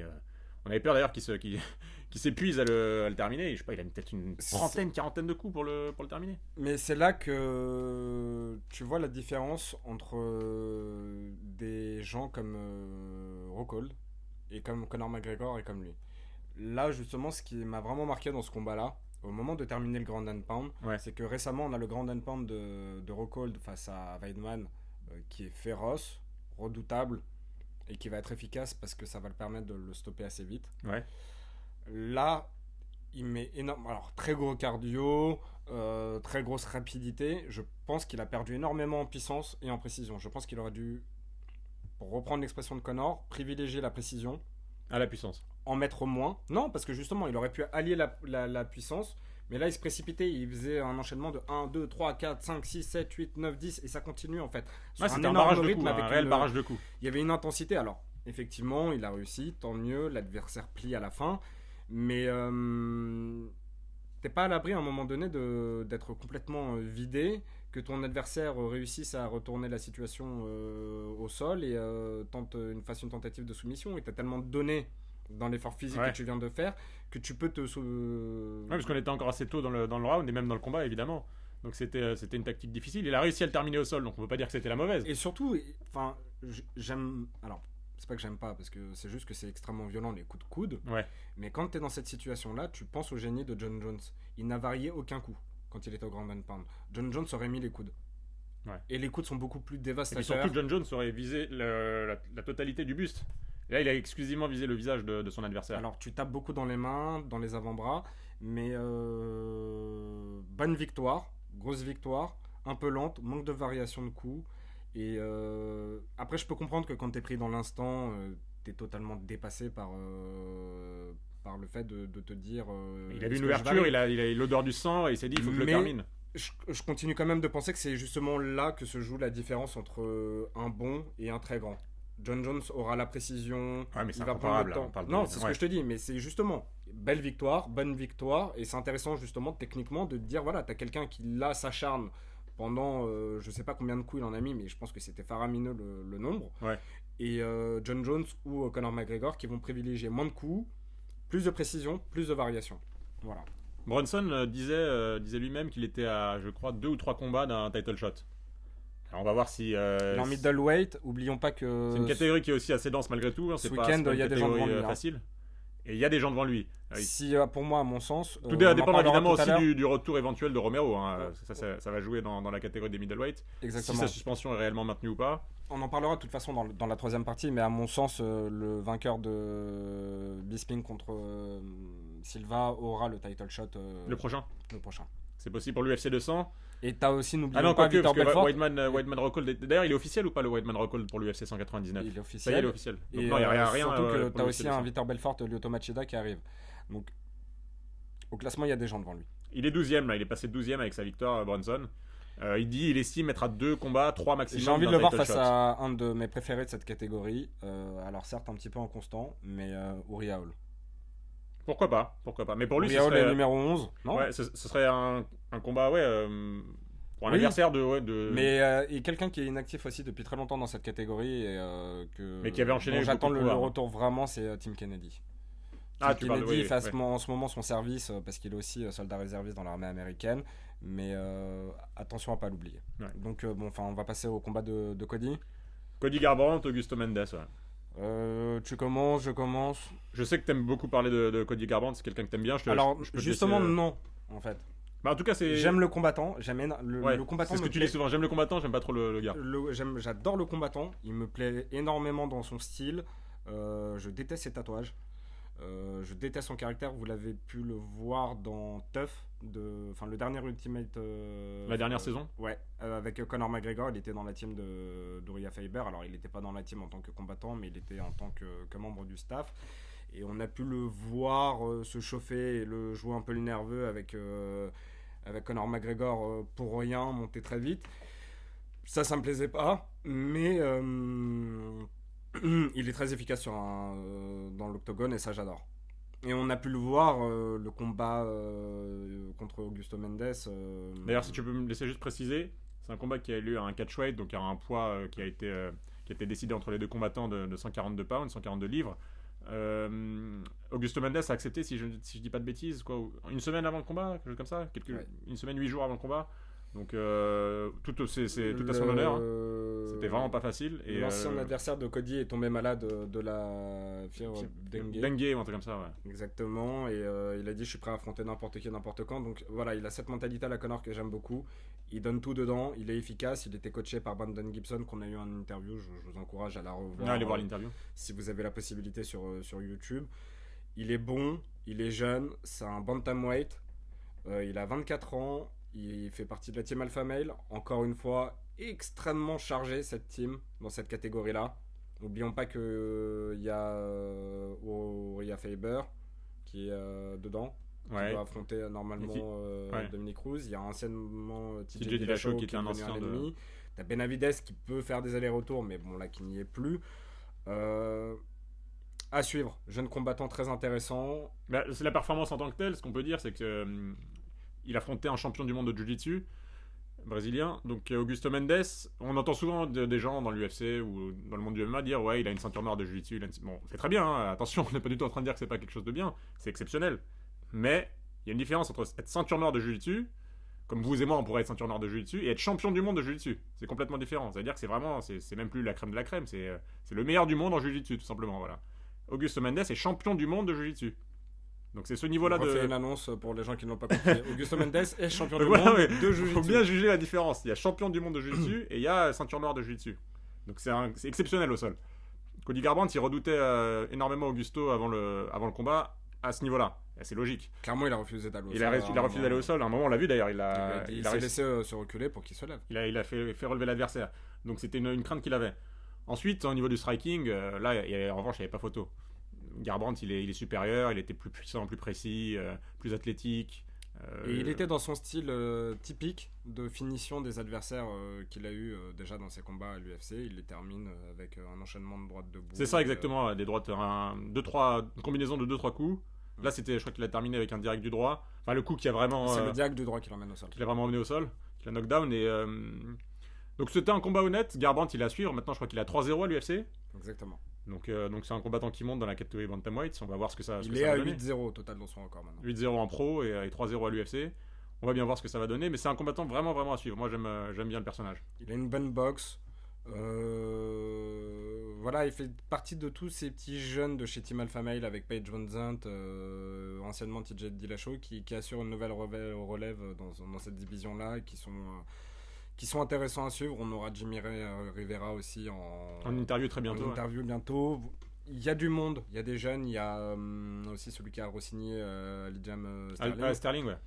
Donc c'est une catégorie, faut pas. Sterling qui a re-signé, qui était agent libre et qui a re-signé très récemment là, avec l'UFC, je crois la semaine dernière, et qui est l'un des espoirs de la catégorie. Beaucoup disent qu'il est promis à devenir champion du monde d'une manière ou d'une autre. Il sera champion du monde dans les années à venir à l'UFC. Donc c'est une catégorie qui est très très intéressante. Ouais. C'est simple, regarde. La catégorie des poids coqs. On l'a devant nous. Il y a Renan Barao qui est encore intéressant. T'as Urijah Faber mais qui est là. Il se dit qu'il va passer en poids plume. Barao, qui va passer en 145. Il aura intérêt, hein, vu les raclés qu'il a pris. Justement, apparemment, il arrive plus à faire le poids. De ceux qui me plaisent moi, dans cette catégorie, t'as Jimmy Rivera, t'as Thomas Almeida qui est un jeune exceptionnel, t'as très, Michael très McDonald, l'ancienne promesse qui continue à être là, t'as Aljamain Sterling dont on parlait, Urijah Faber, on attendra le combat, TJ Dillashaw et Dominic Cruz. Très très belle catégorie. Elle aussi, elle commence à être comme les welterweight, à mon sens, bien full. Exactement, ouais. Le combat pour le titre, alors d'après Marc Raimondi qu'on a eu en interview, on va poster l'interview dans les jours qui viennent si tout va bien. Il estimait que le prochain combat pour le titre dans cette catégorie serait entre Dominic Cruz et Urijah Faber. Sauf surprise. Juste pour petite précision, Marc Raimondi, les journalistes à MMAfighting.com, qui est un site américain assez connu. Donc voilà, c'est quelqu'un qui est solide sur les analyses. Ouais, il a ses sources, ouais. Pas de pardon, excusez-moi. Pas d'annonce officielle. Non, c'était son intuition. Un sentiment, voilà. Mais ça serait le plus logique parce que Urijah Faber, il lui reste pas beaucoup devant lui dans cette catégorie. C'est un combat qui est vendeur parce qu'il y a une haine féroce entre lui et Dominic Cruz. Ce serait le 3e combat. Je suis totalement pour. C'est juste que TJ Dillashaw est en train de faire Dillashaw mériterait son rematch aussi, mais peut-être laisser un peu de temps. Laisser le temps à Dominic Cruz de voir autre chose. Moi, j'adorerais le voir face à Sterling, TJ Dillashaw, puisque justement il vient de re-signer. Il est bien classé, Sterling. Ce serait un combat, si Dillashaw l'emporte, qu'il le replacerait naturellement en contender pour un title shot. Ouais. Il serait l'évidence même pour affronter Dominic Cruz à nouveau. On parlerait plus d'Urijah Faber. Et au contraire, si Sterling gagne, il devient aussi quelqu'un de naturellement. Bien sûr, ouais. Donc voilà, on va passer maintenant à Denis Bermudez contre Tatsuya Kawajiri. Bermudez Kawajiri, absolument, ouais, dans la catégorie des lightweight. Non, moi j'ai lightweight, je crois. Ouais. Pardon, alors. Attends, je vais vérifier, mais poids léger, moi j'ai noté. Alors Denis Bermudez, il a 29 ans et Kawajiri. Ah non, t'avais raison, c'était featherweight, pardon. Ouais, c'était featherweight. Ouais, poids plume. Donc Kawajiri a 37 ans. J'ai détesté le combat. J'ai détesté le combat juste et simplement pour le game plan de Kawajiri, qui à mon sens a fait je pense que le bon sens te dirait de ne pas faire ça. Pendant 3 rounds, soit il était un coup amené par Bermudez, soit il tentait d'amener Bermudez au sol sans travailler, quasiment aucun coup porté. pas de tentative de soumission. C'était une histoire de contrôle, de position dominante, de contrôle de poignet, de contrôle de travail au sol. Alors, il a une qualité exceptionnelle, c'est que c'est une sangsue. Il était capable de s'accrocher comme un Parce qu'il est mort de très faim massif pour la catégorie. à Denis Bermudez. Je me demande, il était à combien au moment du combat? Je sais pas. Mais il a fallu attendre le deuxième round, j'ai noté, pour que Bermudez touche enfin Kawajiri et l'emmène au sol et qu'il soit pris à son propre piège, alors que les entraîneurs de Denis Bermudez disaient reste debout, arrête de l'emmener au sol. C'était même pas un combat vraiment technique à mon sens. Ça a été un combat de neutralisation de la part de Kawajiri qui voulait pas voilà, je sais pas, prendre de coups, qui a pas essayé d'en mettre, et surtout exactement encore une fois comme Derek Brunson, à un moment donné tu as un enchaînement de Bermudez qui est absolument hallucinant. Je crois que c'est fin du deuxième round, début du troisième round, Ouais. de coups de coude sur les tempes. Ah ouais, ouais, je vois Il en exactement. met plein. Bien sûr, ouais. J'ai absolument pas compris comment Kawajiri a pu être encore vivant dans le combat. Donc les mérites, c'est que gros mental, grosse résistance physique, et il s'est accroché dans le combat, mais bon, pas très fou à voir, quoi. C'était ça, c'était un combat de grinder, c'était un combat de gens qui allaient au charbon, qui allaient au mastix, mais il y avait pas du tout de... C'était pas du tout spectaculaire. C'est les combats que Dana White déteste. Si tu regardes bien, à chaque fois dans les saisons d'Ultimate Fighter, Dana White critique ce type de combattants qui sont pas très spectaculaires. Ça, j'avoue, je suis corporate à 100% avec lui. En fait, j'adore, et j'ai pu voir avec toi, je sais que toi t'aimes beaucoup ça, des combats de Jiu-Jitsu. Pour bien que les gens comprennent, je me suis éclaté dans le combat d'Emian Maia contre Gunnar Nelson. C'était magnifique. Si vous amenez un combat au sol pour travailler, pour essayer de retourner, pour tenter des soumissions, de voir des défenses de soumission comme l'a fait Gunnar Nelson, c'est exceptionnel, ça vaut tout l'or du monde, ça vaut un combat debout d'Anthony Pettis, de striker monstrueux. de striker. Si juste t'es comme Kawajiri dans la tentative de neutralisation au sol, là, moi, ça me fatigue. C'est un peu comme Kamaru Usman, qui était un ancien de l'Ultimate Fighter il y a 2 saisons, dans la saison entre ATT et Black Zillions, qui a remporté. Pareil, il est bon, il a des bons coups, mais quand ils amènent au sol, ils t'étouffent, ils veulent t'épuiser l'adversaire. Je peux comprendre que ce soit une stratégie, je comprends que ce soit viable comme game plan. Je trouve ça fondamentalement ennuyeux. Et deuxième chose très marrante que j'ai notée, c'est que tu prennes le combat de Derek Brunson qui enchaîne 40 coups. Tu prends Denis Bermudez dans l'épisode où il envoie toutes les droites et les coups de coude sur Kawajiri. Et la manière dont Chris Camozzi a terminé par, je crois, j'ai noté 6 coups de genoux avant de mettre KO Joris, on y reviendra tout à l'heure. C'était à la soirée track and field, comme toi, quand tu étais à Street Fighter à l'époque face à moi. Imaginer si on est à...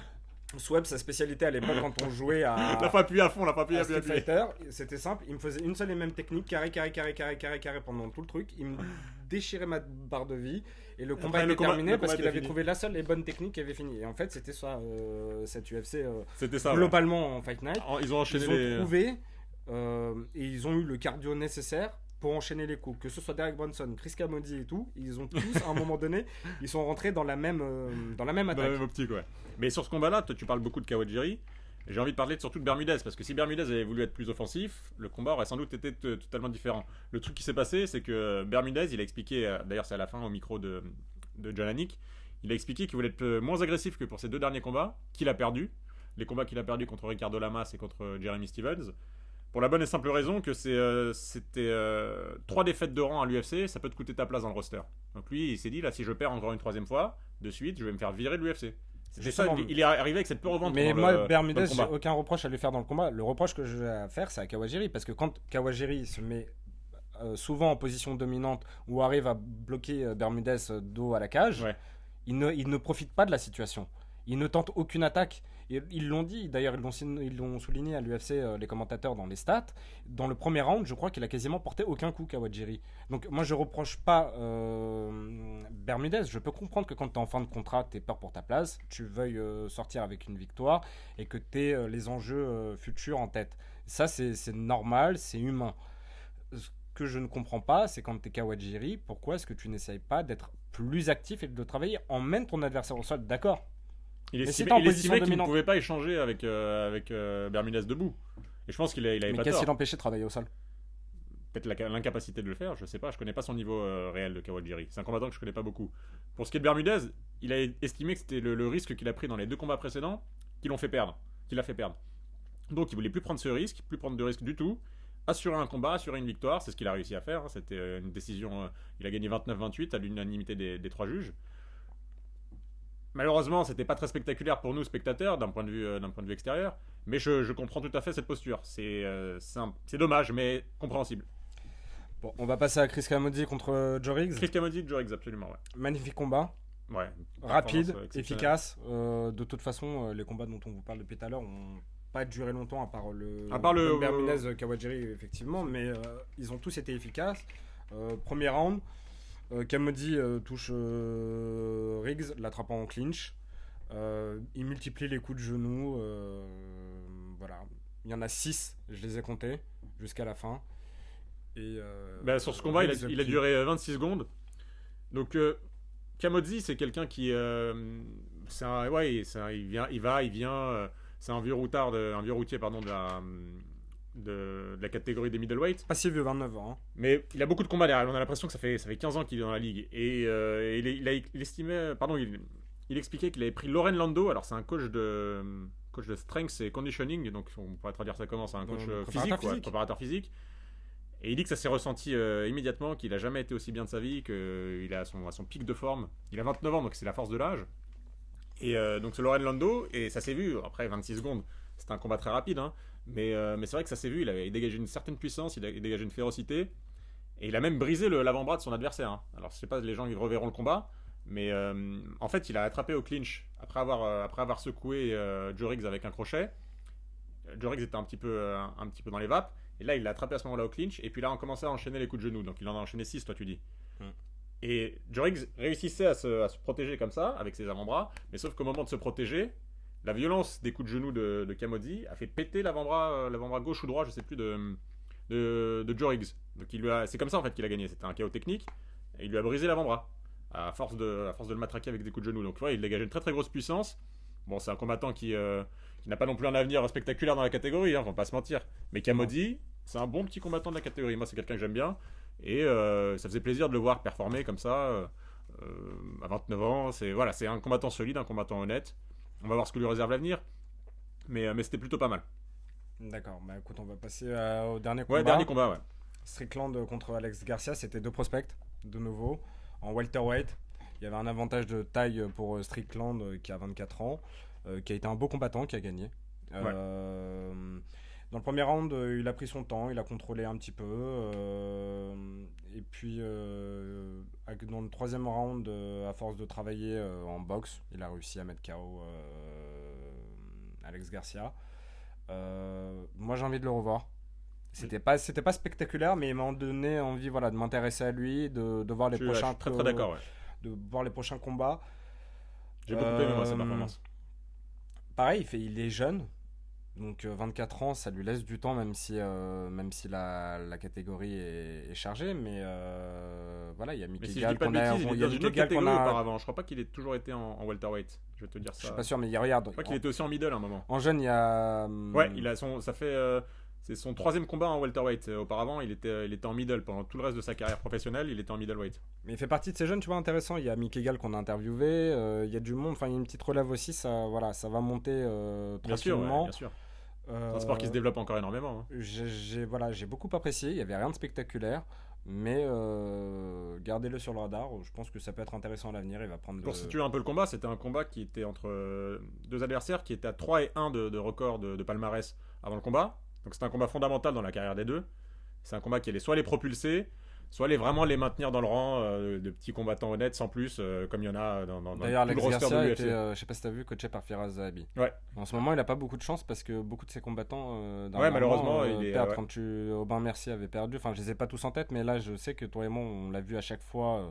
Beaucoup, même surtout la semaine dernière aussi, il y a un autre combattant qui a perdu. Énormément, et il en a pas mal en ce moment qui perdent des combats. Ouais. Enfin, ça n'enlève rien à sa qualité, ça reste du business, un des meilleurs du business, mais c'était juste c'est une petite. Mais c'est vrai qu'il s'entraîne à Montréal avec Firas. Et donc voilà, c'est 2 combattants qui étaient à 3-1 de palmarès, donc très très importante dans la carrière des deux. Et Strickland, c'est ce que j'ai aimé moi dans son combat, c'est comme tu l'as dit, c'était pas très spectaculaire, mais c'était construit, c'était intelligent, c'était tactique. Pris son temps, une De vraie bout boxe. en bout, voilà, de bout en bout, il a mené son combat de manière, ouais, c'était chirurgical, c'était clinique, jusqu'à terminer. Il a une bonne défense au sol dans le premier round. Parfaite. Jusqu'à terminer Alex Garcia, parce qu'il a quand même fini le combat, donc ça c'est bien. Et Alex Garcia, c'est qui? C'est quelqu'un de très explosif, on le connaît, d'ailleurs physiquement, il faut le voir, c'est une bête. Hein. Il est très explosif, très puissant, donc si tu réussis à le maintenir un peu sous contrôle pendant le premier round, son cardio va finir par se dissiper. Et c'est ce qui s'est produit. Le premier round, il a réussi à maintenir un peu contrôler la distance avec son jab, avec sa boxe Strickland. Et ensuite, petit à petit, il a pris le dessus, il a construit son combat, il l'a amené là où il voulait et il a fini par le mettre KO. Bah écoutez, voilà pour en tout cas cette UFC Fight Night 83. On va juste revenir sur la note qu'on donne. La dernière fois, on avait donné pour l'UFC Hendricks contre Thompson 6/10. Rétrospectivement, je trouve ça un petit peu sévère. Bon, on va laisser la note puisqu'on l'avait donné finalement. Pour voir l'ensemble de la carte, attention. Il était tellement spectaculaire le Hendricks. Quand tu avais le KO de Noah Dlat qui était pas mal, McPile qui avait fait un combat honnête. Après, c'est vrai qu'on s'était un peu ennuyé sur le reste. Mais donc là, je me dis aujourd'hui, en voyant des combats rapides et efficaces, vu la performance de Thompson, je vais pas au-dessus de 5,5 sur 10 pour l'UFC Fight Night 83 qu'on vient de vous commenter à Pittsburgh. Donc en gros, si on le compare au dernier. Moi, je mettrais 5. Si la note 6 est notre note de référence, puisque c'est la première fois qu'on commençait le système de notation, j'irais sur un 5,5.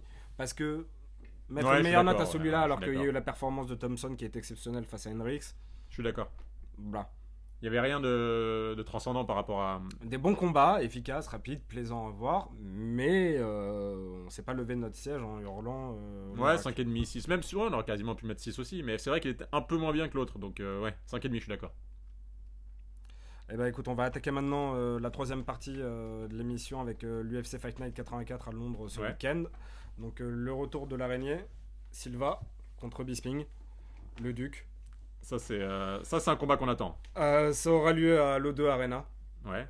Donc à Londres. Ouais. À Londres. Nous on va s'intéresser à 6 combats. On va commencer comme d'habitude par ordre du plus important au moins important. C'est bon, t'as géré les réglages, c'est parti. Parfait, ouais, je suis là. Anderson Silva revient d'un an de suspension.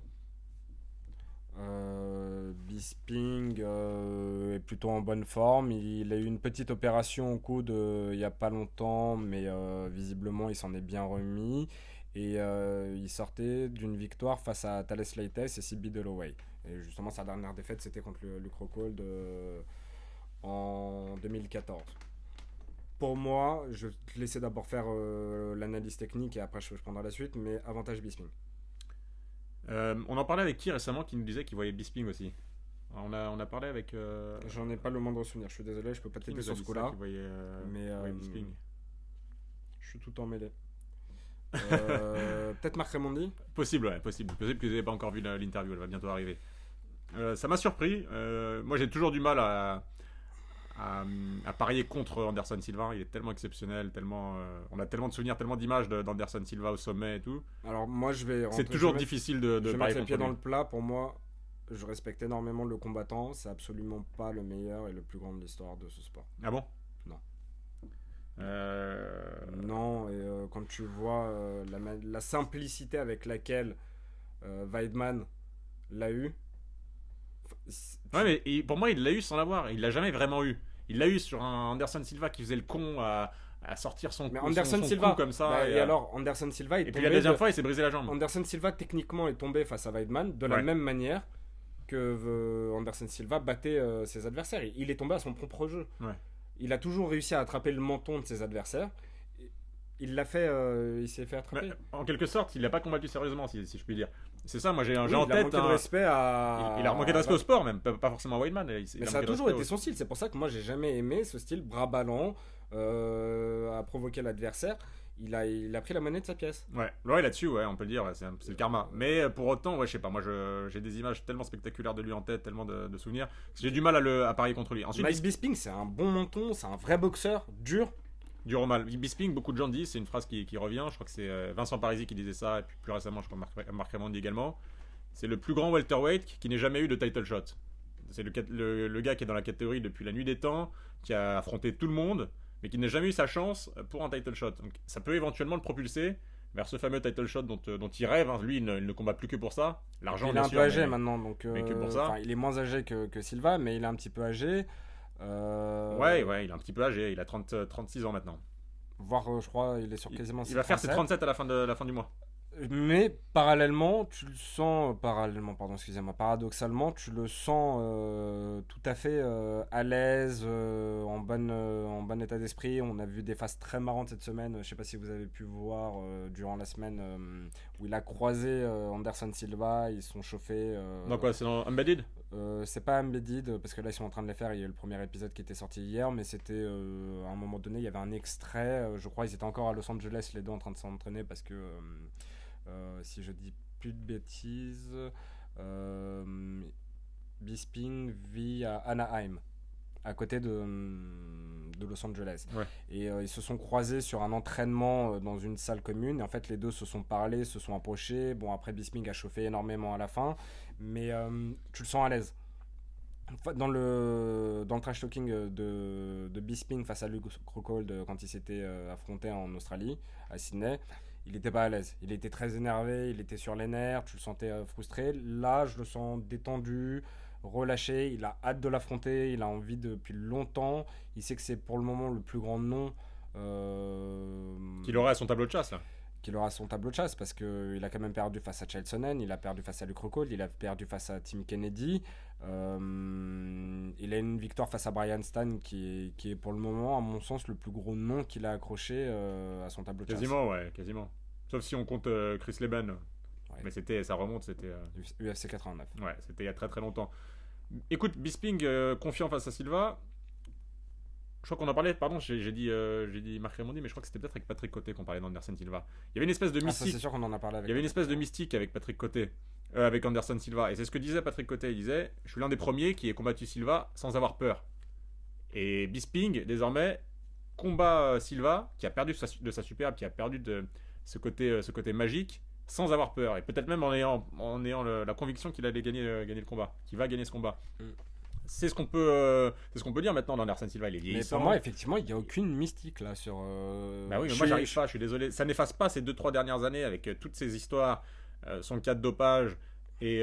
Mais si, regarde, excuse-moi. Et sa blessure, pour moi, ça peut pas tout effacer. C'est un énorme champion. Il a des énormes combats. On est d'accord. Maintenant, tu le regardes là en ce moment. Il est pas rasé. Il a la barbe blanche. Ouais, on l'a vu. On s'est dit, on avait l'impression de voir un vieillard. On espère juste que ce sera pas le combat de trop. Ouais. Quand l'autre jour, on s'est envoyé un texto tous les deux en disant on dirait un vieillard quand il était dans Spectateur pour l'UFC Fight Night 83. Avec sa barbe blanche et tout, ouais. Je suis d'accord. C'est une image paradoxale. Il te fait pas peur. Il ressort pas intouchable comme il pouvait sembler l'être à l'époque. Moi, je pense que psychologiquement, Bisping sait que Anderson Silva, c'est quelqu'un qui est prenable, qui a des failles. Justement, plus comme à l'époque, où il paraissait invincible. Maintenant, ouais, franchement, je sais pas quoi penser de ce combat. Je l'ai joué 10 fois dans ma tête, j'ai aucune idée de comment ça va. Après, je suis pas à l'erreur de dire la plus grosse bêtise de l'histoire et que Silva me fasse taire largement et mettre le KO du siècle avec un beaucoup de pied front kick. Silva, pareil, c'est exactement quelqu'un comme Cowboy Cerrone. Il n'a plus vocation à jouer le titre. Maintenant, il va avoir que des combats, des super fights. Essayer d'asseoir complètement sa légitimité. Essayer de redorer un petit peu son blason après le cas de dopage et gagner de l'argent, c'est tout ce qui lui reste à faire. Des deux. Enfin non, parce que Anderson Silva. Je pense qu'Anderson Silva en gagnant retournerait pour un title shot. Silva dit clairement, en tout cas, je veux reprendre ma ceinture, je veux reprendre mon dû. Pour moi, j'ai beau avoir énormément de respect. Non, il reprendra jamais sa ceinture. S'il affronte Rockhold, il va se faire mettre en pièces par Rockhold. On est d'accord. Maintenant, moi, je te dis qu'à mon sens, celui qui va émerger vainqueur ce week-end entre Silva et Bisping fera partie des potentiels favoris pour une chance de titre. Avec la défection de Romero, qui lui aussi est tombé pour cas de dopage. Romero qui avait battu Jacare. Il n'y a plus de prétendants directs outre Weidman au titre de Rockhold. Tim Kennedy qui reviendra éventuellement en attendant, je sais pas, mais. Ouais, mais bon, c'est une catégorie qui est très particulière, la catégorie des poids moyens. Là, autant. Machida, c'est pareil, c'est comme Anderson Silva, on a l'impression que ça fait 15 ans. On va être clair, Vitor Belfort est cramé, Lyoto Machida est cramé. Anderson Silva est pas loin d'être cramé. Anderson Silva est pas loin. Dan Anderson est totalement cramé. Ouais.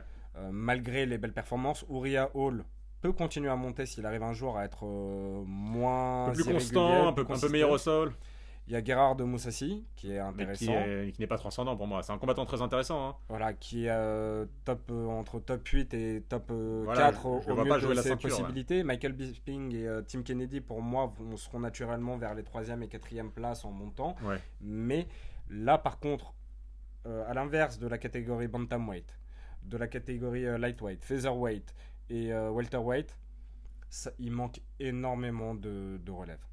Il manque de jeunes. C'est ça le problème, c'est que les jeunes sont pas forcément très très visibles. Le problème de cette catégorie, et c'est un risque pour moi inconsidéré de la part de l'UFC, que d'aligner Weidman face à Rockhold à l'UFC 199, c'est qu'ils peuvent perdre pour toujours, c'est une expression qui n'a pas de sens, mais quasiment pour toujours, le concurrent Weidman dans cette catégorie. Parce que si Rockhold le bat de nouveau, et le bat avec la même démonstration de force qu'il y a quelques mois en arrière là, à l'UFC 199, il reste quoi de Weidman? Il reste quoi dans la catégorie des middleweight? Il restera qu'il ira se refaire face aux donc ça veut dire Brésiliens, comme ils les ont appelés. C'était quoi Washed up Brazilians. Voilà. All Brazilians. Il ira se refaire la cerise sur les Brésiliens et réémergera un petit peu. Il réémergera, mais avec 2 défaites au compteur contre le champion. Donc sa légitimité sera complètement... S'il veut recréer le buzz, parce qu'il avait dit à l'époque où il tenait la ceinture Chris Weidman, déjà ne l'écartons pas. Ouais. Ah, il peut battre Rockhold, tout est possible. Mais... Moi, mon favori, je l'avais dit avant, face au combat de Weidman, je sentais Rockhold venir. Il est d'une puissance, il l'a démontré, exceptionnelle. Rockhold, à mon sens, et peut-être que je me trompe, a toutes les chances, encore une fois, je le donne 75% à 80% favori face à Weidman. Ouais. Weidman a quand même encore ses chances, d'autant plus que ça reste le MMA, donc encore plus qu'en foot. Encore plus qu'en boxe même. Les petits gants font une différence incroyable. Maintenant, n'oublions pas que Chris Weidman, quand il était champion, disait que c'était inévitable pour lui qu'il passe en light heavyweight. Pour moi, c'est du suicide. Hein. Quand on voit les monstres il est très affecté par les weight cuts. Il est très mec par rapport à son poids habituel, c'est quelqu'un de très joufflu, c'est quelqu'un de très assez massif. Moi, je veux bien le voir face à un Gustafsson, face à un Bader. Je dis pas, il bougera jamais John Jones, on est absolument d'accord. Tu les vois contre un Rumble Johnson, contre un Cormier, contre un Gus, contre un... Je vais faire des belles bêtes en lourd léger. Je vais faire quelque chose... je parle même pas de John Jones. Je vais faire du foot mercato. Imaginons que dans 3 combats, effectivement, John Jones passe chez les heavyweight. Ouais. Il libère une sacrée place. Cormier sera encore parmi les rois de cette catégorie-là. Et je sais pas si Weidman aura les moyens de passer un Cormier. Mais en tout cas, Weidman devient quelqu'un de très sérieux dans la catégorie des light heavyweight. Effectivement, peut-être un peu plus en cas de départ de John Jones, mais déjà qu'il essaye de se refaire la cerise en middleweight, en poids moyen, avant de penser à aller en lourd léger. Donc c'est ce que je dis, moi mon opinion, mon sentiment. Pour revenir à Anderson Silva contre Bisping. Oui, pardon. Ouais. Non, t'excuses pas, c'était juste parce que j'étais en train de me dire qu'on était parti super loin dans la conversation. On avait complètement digressé. Pour autant que je dise que Anderson Silva pour moi n'est pas favori, le combat est super excitant. Ouais, grave. J'ai hâte de le voir. C'est un combat qui me... J'ai vraiment très envie de voir justement comment va réagir Anderson Silva face à un vrai boxeur, face à quelqu'un qui va être agressif, qui n'aura pas peur de lui. J'ai envie de voir si justement Anderson Silva peut me faire taire et créer une surprise. C'est indécis. Avantage à mon sens à Michael Bisping. Et puis les fans anglais, l'ambiance de Londres, etc. Non, ça va être une carte chaud. Normalement. The Duke. Ouais, The Duke, exactement. The Count. Et ça va être une. Ça va être une carte qui te fait pas mal. La reine. On va passer à Gerard Moussassi face à Thales Leites. Ouais. Thales Leites qui vient de perdre contre Michael Bisping justement. Et Moussassi, si je dis pas de bêtises, son dernier combat en date, c'est le magnifique KO face à Uriah Hall qui lui met un spinning back kick. Gegard Moussassi, ça? Ouais. Si je dis pas de bêtises, tu veux bien vérifier vite fait, mais normalement il sort d'une énorme... Enfin, il avait dans le premier round Gerard Moussassi très bien contrôlé au sol et neutralisé Uriah Hall. Ouais. Qui n'arrivait pas à s'en sortir et début du deuxième round, comme ils disent les Américains, guns blazing, Uriah Hall lui met un coup de pied retourné dans le ventre, il s'effondre coupé en deux, souffle et il était favori, ouais. Hein. Et il était favori, donné favori en tout cas par les spécialistes face à Uriah Hall. Donc écoute, c'est un combat intéressant. C'est 2 poids moyens, on parlait des poids moyens là tout à l'heure. C'est 2 poids moyens qui font partie de la meute, quoi, derrière vraiment l'élite, la crème de la division, de la catégorie. Donc on va bien voir ce que ça va donner, c'est ce qui va un peu permettre d'éclairer la catégorie. C'est un combat excitant. c'est pas non plus un combat qui pourrait tenir une carte tout seul, hein, on va pas se Non, mentir. c'est ce que j'étais en train de me faire la blague, le théorème de Thalès, ça m'excite pas. Mais, Là, c'est clairement un co-main event, voire un combat classique de main card. Par contre, regardez l'Embedded qui ont commencé là. Ouais. Il est super sympathique, Thales Leites, et il y a sa petite fille qui est super marrante dans le premier épisode, qui doit avoir entre 4 et 5 ans, qui le matin part à l'école, il y a les caméras et ils disent le père veut l'emmener à l'école en voiture, et elle dit non, je veux pas, il y a les caméras, ça me saoule et tout, et les caméras disent bon ok, je veux bien vous faire la faveur de monter avec vous, peut-être que je vous parlerai en anglais. Enfin, elle avait un petit, c'était marrant, c'était Ouais, sympa, c'est toujours bien les naturel. Embedded, hein. En général c'est À vraiment bien. voir. On découvre un peu plus les combattants. Ce sera un bon combat solide, mais il a pas plus de côté sexy. Il va nous permettre d'y voir un peu plus clair dans la catégorie. Il était quand même malgré tout sur 5 victoires à l'UFC consécutives avant sa défaite contre Bisping, notre ami Leites. Donc c'est plutôt pas mal. Mousasi aussi, c'est un combattant solide dans la catégorie. Donc Non, je rigole parce que je suis en train de penser à un commentateur de France 2 qui aurait déjà 75 ans et qui a dit notre ami Leites. C'est très stade 2. je parle comme un vieillard. Notre ami Leites. Et donc ouais, non, combat, comme tu l'as dit, ça va nous permettre de nous situer. Pas plus excitant que ça, attendons de voir le résultat. Ça se trouve, ça va être une très belle guerre ouais, on va voir. technique. On mais, peut être qu'agréablement surpris. Là-dessus, il n'y a pas de souci. Tom Breeze contre Keita Nakamura. Tom Breeze, un anglais si je dis pas de bêtises, tu vas me le dire, qui a 9 victoires à 0 dans son record en ce moment. Ouais, mais attends, je vais regarder ça. Si tu peux le mettre palmarès. juste vite fait. J'avais noté que c'est un combattant assez intéressant qui était à suivre. J'ai oublié la dernière fois, j'ai un petit trou de mémoire. Ah ben voilà, c'est le dernier. Il a mis à la retraite Cathal Penred, qui était un ancien teammate de Conor McGregor et qui avait fait lui aussi l'Ultimate Fighter. Cathal Penred, hein, pas Tom Breeze. Il lui avait mis un combat assez compliqué, assez dur, rude, longiligne, fin, solide. Celui-là, ça, personnellement, c'est un combat que j'attends. Je connais pas concrètement Nakamura. C'est ce que j'allais dire. Moi, je vais pas m'avancer sur lui. Je vais pas mentir à Non, moi non plus. T'allais dire à nos fans? Non, Pour nos fans, c'est un bien grand mot, mais aux gens qui nous regardent. Non, ouais, Tom Breeze, c'est quelqu'un que j'attends. Vraiment, j'ai envie de le voir. Ça me dit rien. Hein? Ça me dit rien, je Il connais est pas. jeune, il a quel âge exactement, Tom Breeze? Il a 24 ans. Donc voilà, il est en train de monter, il est à 9-0, il vient du Bama. Ça va être son 3e combat à l'UFC, il est à 2-0 là. Ouais. Pas mal, attendons de voir. Moi je sais qu'après le prochain combat c'est quelqu'un pour toi, donc je te laisse l'introduire. C'est un combat qui aura lieu en welterweight. Le prochain combat c'est Brad Pickett contre Francisco Rivera. Pas Brad Pitt. Ouais, Brad Pickett, c'est un combattant exceptionnel, moi j'adore. Voilà que t'adores. Si vous avez vu le film Snatch avec Brad Pitt, c'est cette catégorie. Il faut voir, voilà, il arrive, il a toujours son chapeau, il a la même dégaine que Brad Pitt dans Snatch, là, exactement, c'est son sosie.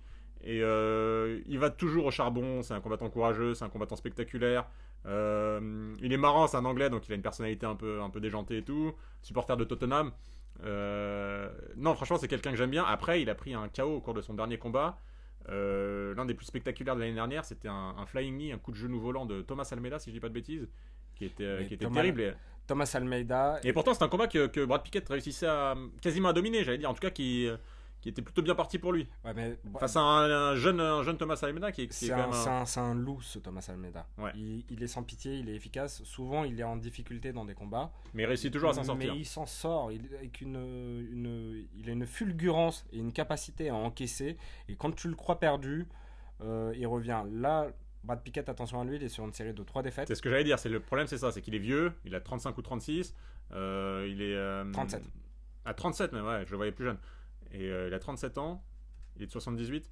Et donc ouais, 3 défaites de suite. On disait tout à l'heure pour le cas de figure de Bermudez que 3 défaites de rang à l'UFC, ça pouvait vous coûter votre place. Là, s'il perd une 4e fois, on sera pas loin de la retraite. Hein. Je vois pas. Ou peut-être dans une promotion un peu moins prestigieuse que l'UFC. Donc c'est très risqué pour lui. En tout cas, il combat devant son public à Londres. Je pense qu'il va y avoir de l'ambiance dans la salle, ça va bien chanter, ça va bien crier. C'est un combat qui va valoir le détour, ça c'est sûr et certain. Il va y aller. Et enfin, alors l'avant-dernier, Makwan Amirkhani contre Mike Wilkinson. Pareil, un autre de mes chouchous, Amirkhani, un mec qui monte, le jeune finlandais. Alors je crois qu'il est d'origine kurde, iranienne, je sais plus. En tout cas, il est de cette région-là. Et très spectaculaire. Lui aussi, il avait gagné sur un coup de genou volant au bout de 10 ou 15 secondes l'un de ses derniers combats. C'est quelqu'un qui que l'UFC va essayer de faire monter. Moi, j'en suis convaincu parce qu'il a la gueule qui va avec, il est beau gosse, il est souriant, il est très très marrant en conférence de presse. Donc ça va être un des poster boys de l'UFC. Je pense qu'ils vont faire en sorte de le faire monter. Là, il a un combat, pardon, contre. Tu m'as dit contre qui? C'était contre. Mike Wilkinson. Ouais, c'est ça, mais Wilkinson. il est pas si jeune que ça, McWan. Il a quand même 27 ans. Il est dans le bon âge, Bah, mais il est pas en avance. C'est pas des fouteux. Hein. Non, mais il est pas. Oui, mais bon, quand t'as Conor McGregor qui est champion. Ouais, à mais il est un 28. petit peu précoce que Conor malgré tout. C'est Là, Makwan, bah, on va voir ce que ça va donner, mais il reste sur 2 victoires. Il avait battu Mathieu Fullen, c'est pas mal. il a battu Mathieu Fullen avec une soumission. Les 2 fois au premier round, d'ailleurs, ces 2 dernières victoires. Et puis celle dont je vous parlais contre Andy Ogle. Ogle, coup de genou volant. Il a également battu notre jeune français Tom Duquesnoy. C'est ce que tu montrais. Ah ouais, c'est vrai qu'il Tom avait battu. Duquesnoy qui va. À l'époque où ils étaient encore tous deux en cage. En catch 21. Ouais. Mais là d'ailleurs, Tom va combattre ce week-end, je crois, en Bahamas, si je dis pas de bêtises, pour avoir la 2e ceinture. Là, il est champion en. En bantam. Non. Il est champion en feather featherweight et il va combattre voilà, pour ça, le ouais. titre en bantamweight de l'écurie de Brandon Gibson, Tom qui Duquesnoy, le nous en Fire Kid. parlait dans notre interview justement. Donc Je lui souhaite bonne chance, hein, d'ailleurs, on en profite. ouais, il nous écoutera probablement pas, mais on lui souhaite bonne chance quand même. Ouais, Et, en tout cas, on espère qu'il va gagner. non, complètement. Mais voilà, Makwan intéressant aussi. Ouais, c'est. Ils font partie de ces gens-là qui viennent te gonfler le C'est- réservoir Exactement, de l'UFC et qui sont pas encore révolutionnaires, mais comme Tom Breeze, hein, c'est ce que je disais tout à l'heure. Moi, ça me plaisait Tom Breeze de le voir. Comme on a noté Strickland pour l'UFC Fight Night 83 qui vient de passer, voilà, Ouais. on vous annonce pas forcément les champions de demain. On vous dit juste que ça, ce sera des gens dorénavant quand ils sont sur une carte. On a envie de voir leur combat. Qu'ils Absolument. deviennent un jour ou non champions, on le sait Non, pas. tout le monde peut pas devenir champion. Hein, Mais en tout cas, il nous intéresse voilà, vraiment à suivre. Et puis enfin, on va finir avec David Temur face à Martin Svensson. Alors ça, c'est 2 Suédois qui s'affrontent. Les 2 étaient dans la team Conor McGregor pour le dernier Tough dans l'émission, dans la dernière saison. Les 2 avaient un très beau niveau. Martin Svensson, si je dis pas de bêtises, il était finaliste et il s'est blessé, je crois, et si je dis pas de bêtises, c'est Saul Rogers contre. Il y a eu, non, attends. Ou en demi-finale. Bref, il était demi-finaliste ou finaliste. Il n'a pas pu combattre parce qu'il s'est blessé. Mais c'était un grand combattant, fin, très longiligne. C'est en quelle catégorie ce combat? Je sais pas. Je vais te poses dire une colle. ça. Et David Temur qui C'est malheureusement. en lightweight, en poids léger. Si je dis pas de bêtises, attends, mais moi David Temur, si c'est pas... non, on peut pas, il y a pas Sur de Sherdog, peut-être. sur Sherdog, il a été, je crois, pris au piège par Ryan Hall, si je le confonds pas, dans l'émission Ultimate Fighter, qui lui avait fait sa fameuse soumission où il se jette dans les jambes en serpent avec les pieds et il se tourne complètement sur lui-même debout pour faire tomber l'adversaire et il l'a soumis très vite. C'est dommage parce que David Temur, c'était un combattant assez intéressant. Et Ils font pas partie des combats officiels. à donc, moins que je confonde avec un autre Suédois qui était David Temur a peut-être pas été soumis, je dis peut-être une énorme erreur et ça on vous le confirmera. C'était tout quoi à l'heure. dans Tough? Parce Dans qu'ils Tough. le mettent pas forcément dans les combats officiels. Hein. Ouais, non, je sais. Mais en tout cas, il faisait partie des combattants qui avaient un très bon niveau à Tough, qui était très intéressant, qui avait du potentiel. Regardez-le si vous avez le temps, vous perdrez pas votre. Ouais, c'est l'un des premiers. Je crois que c'est le premier combat de la carte préliminaire. Hein. Le Temur Svensson. Il y a 2 combats en carte préliminaire, c'est Temur Svensson et puis le combat de Makwan Amirkhani. Et tout le reste, c'est sur la main card, sur la carte principale. On va passer au prono. Pronostic, on est parti. On Alors, était à combien? C'est quoi déjà le score avant qu'on dise pas de bêtises? Je sais que tu avais essayé de m'arnaquer la dernière fois. Sauf que malgré l'arnaque, j'ai quand même gagné. T'étais à combien? Devant toi. 6, 2, 8, 5, 5-4. 6, 5-4. Alors David Temur contre Martin Svensson. Moi je dis David Temur. Allez, je te suis. Je connais pas assez les deux, donc Tu me suis? je te suis, ouais. T'aurais dû dire Martin Svensson comme ça au moins si on perdait. Bon, Makwan Amirkhani contre moi, je suis avec Wilkinson, voilà, Je les l'ai. deux. Donc merci, on va. Là, ça Voilà. va être une neutralisation complète sur ce qu'on Là, va on est en faire. train de faire un Kawajiri contre Bermudez. Ouais, ça n'a aucun intérêt de faire des pronos si on est tout le temps d'accord. Francisco Rivera contre Brad Pickett. Brad Pickett. Brad Pickett, ok. C'est C'est parti. le grand chelem, ça y est. Sur Tom le main Breeze event, maintenant contre- sur le main event, on va se. Tom Breeze contre Nakamura, moi j'ai Tom Breeze. J'ai Tom Breeze également, allez. Comme ça, Il il y aura. s'inspire de mon génie, il me doit tout. Gerard Moussassi contre Alex Leites. Moussassi. Leites.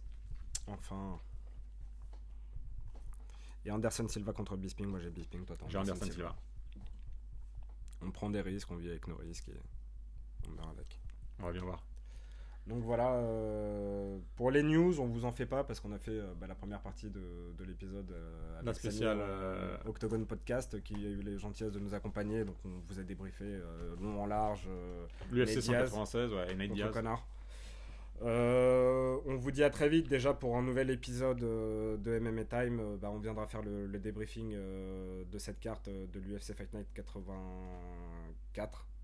On va essayer de faire ça cette semaine évidemment. Et on a pas mal d'invités qui prochaine, arrivent. On plus. dit pas tout, il y a des surprises. Mais on a pas mal d'invités qui arrivent, pas mal d'interviews.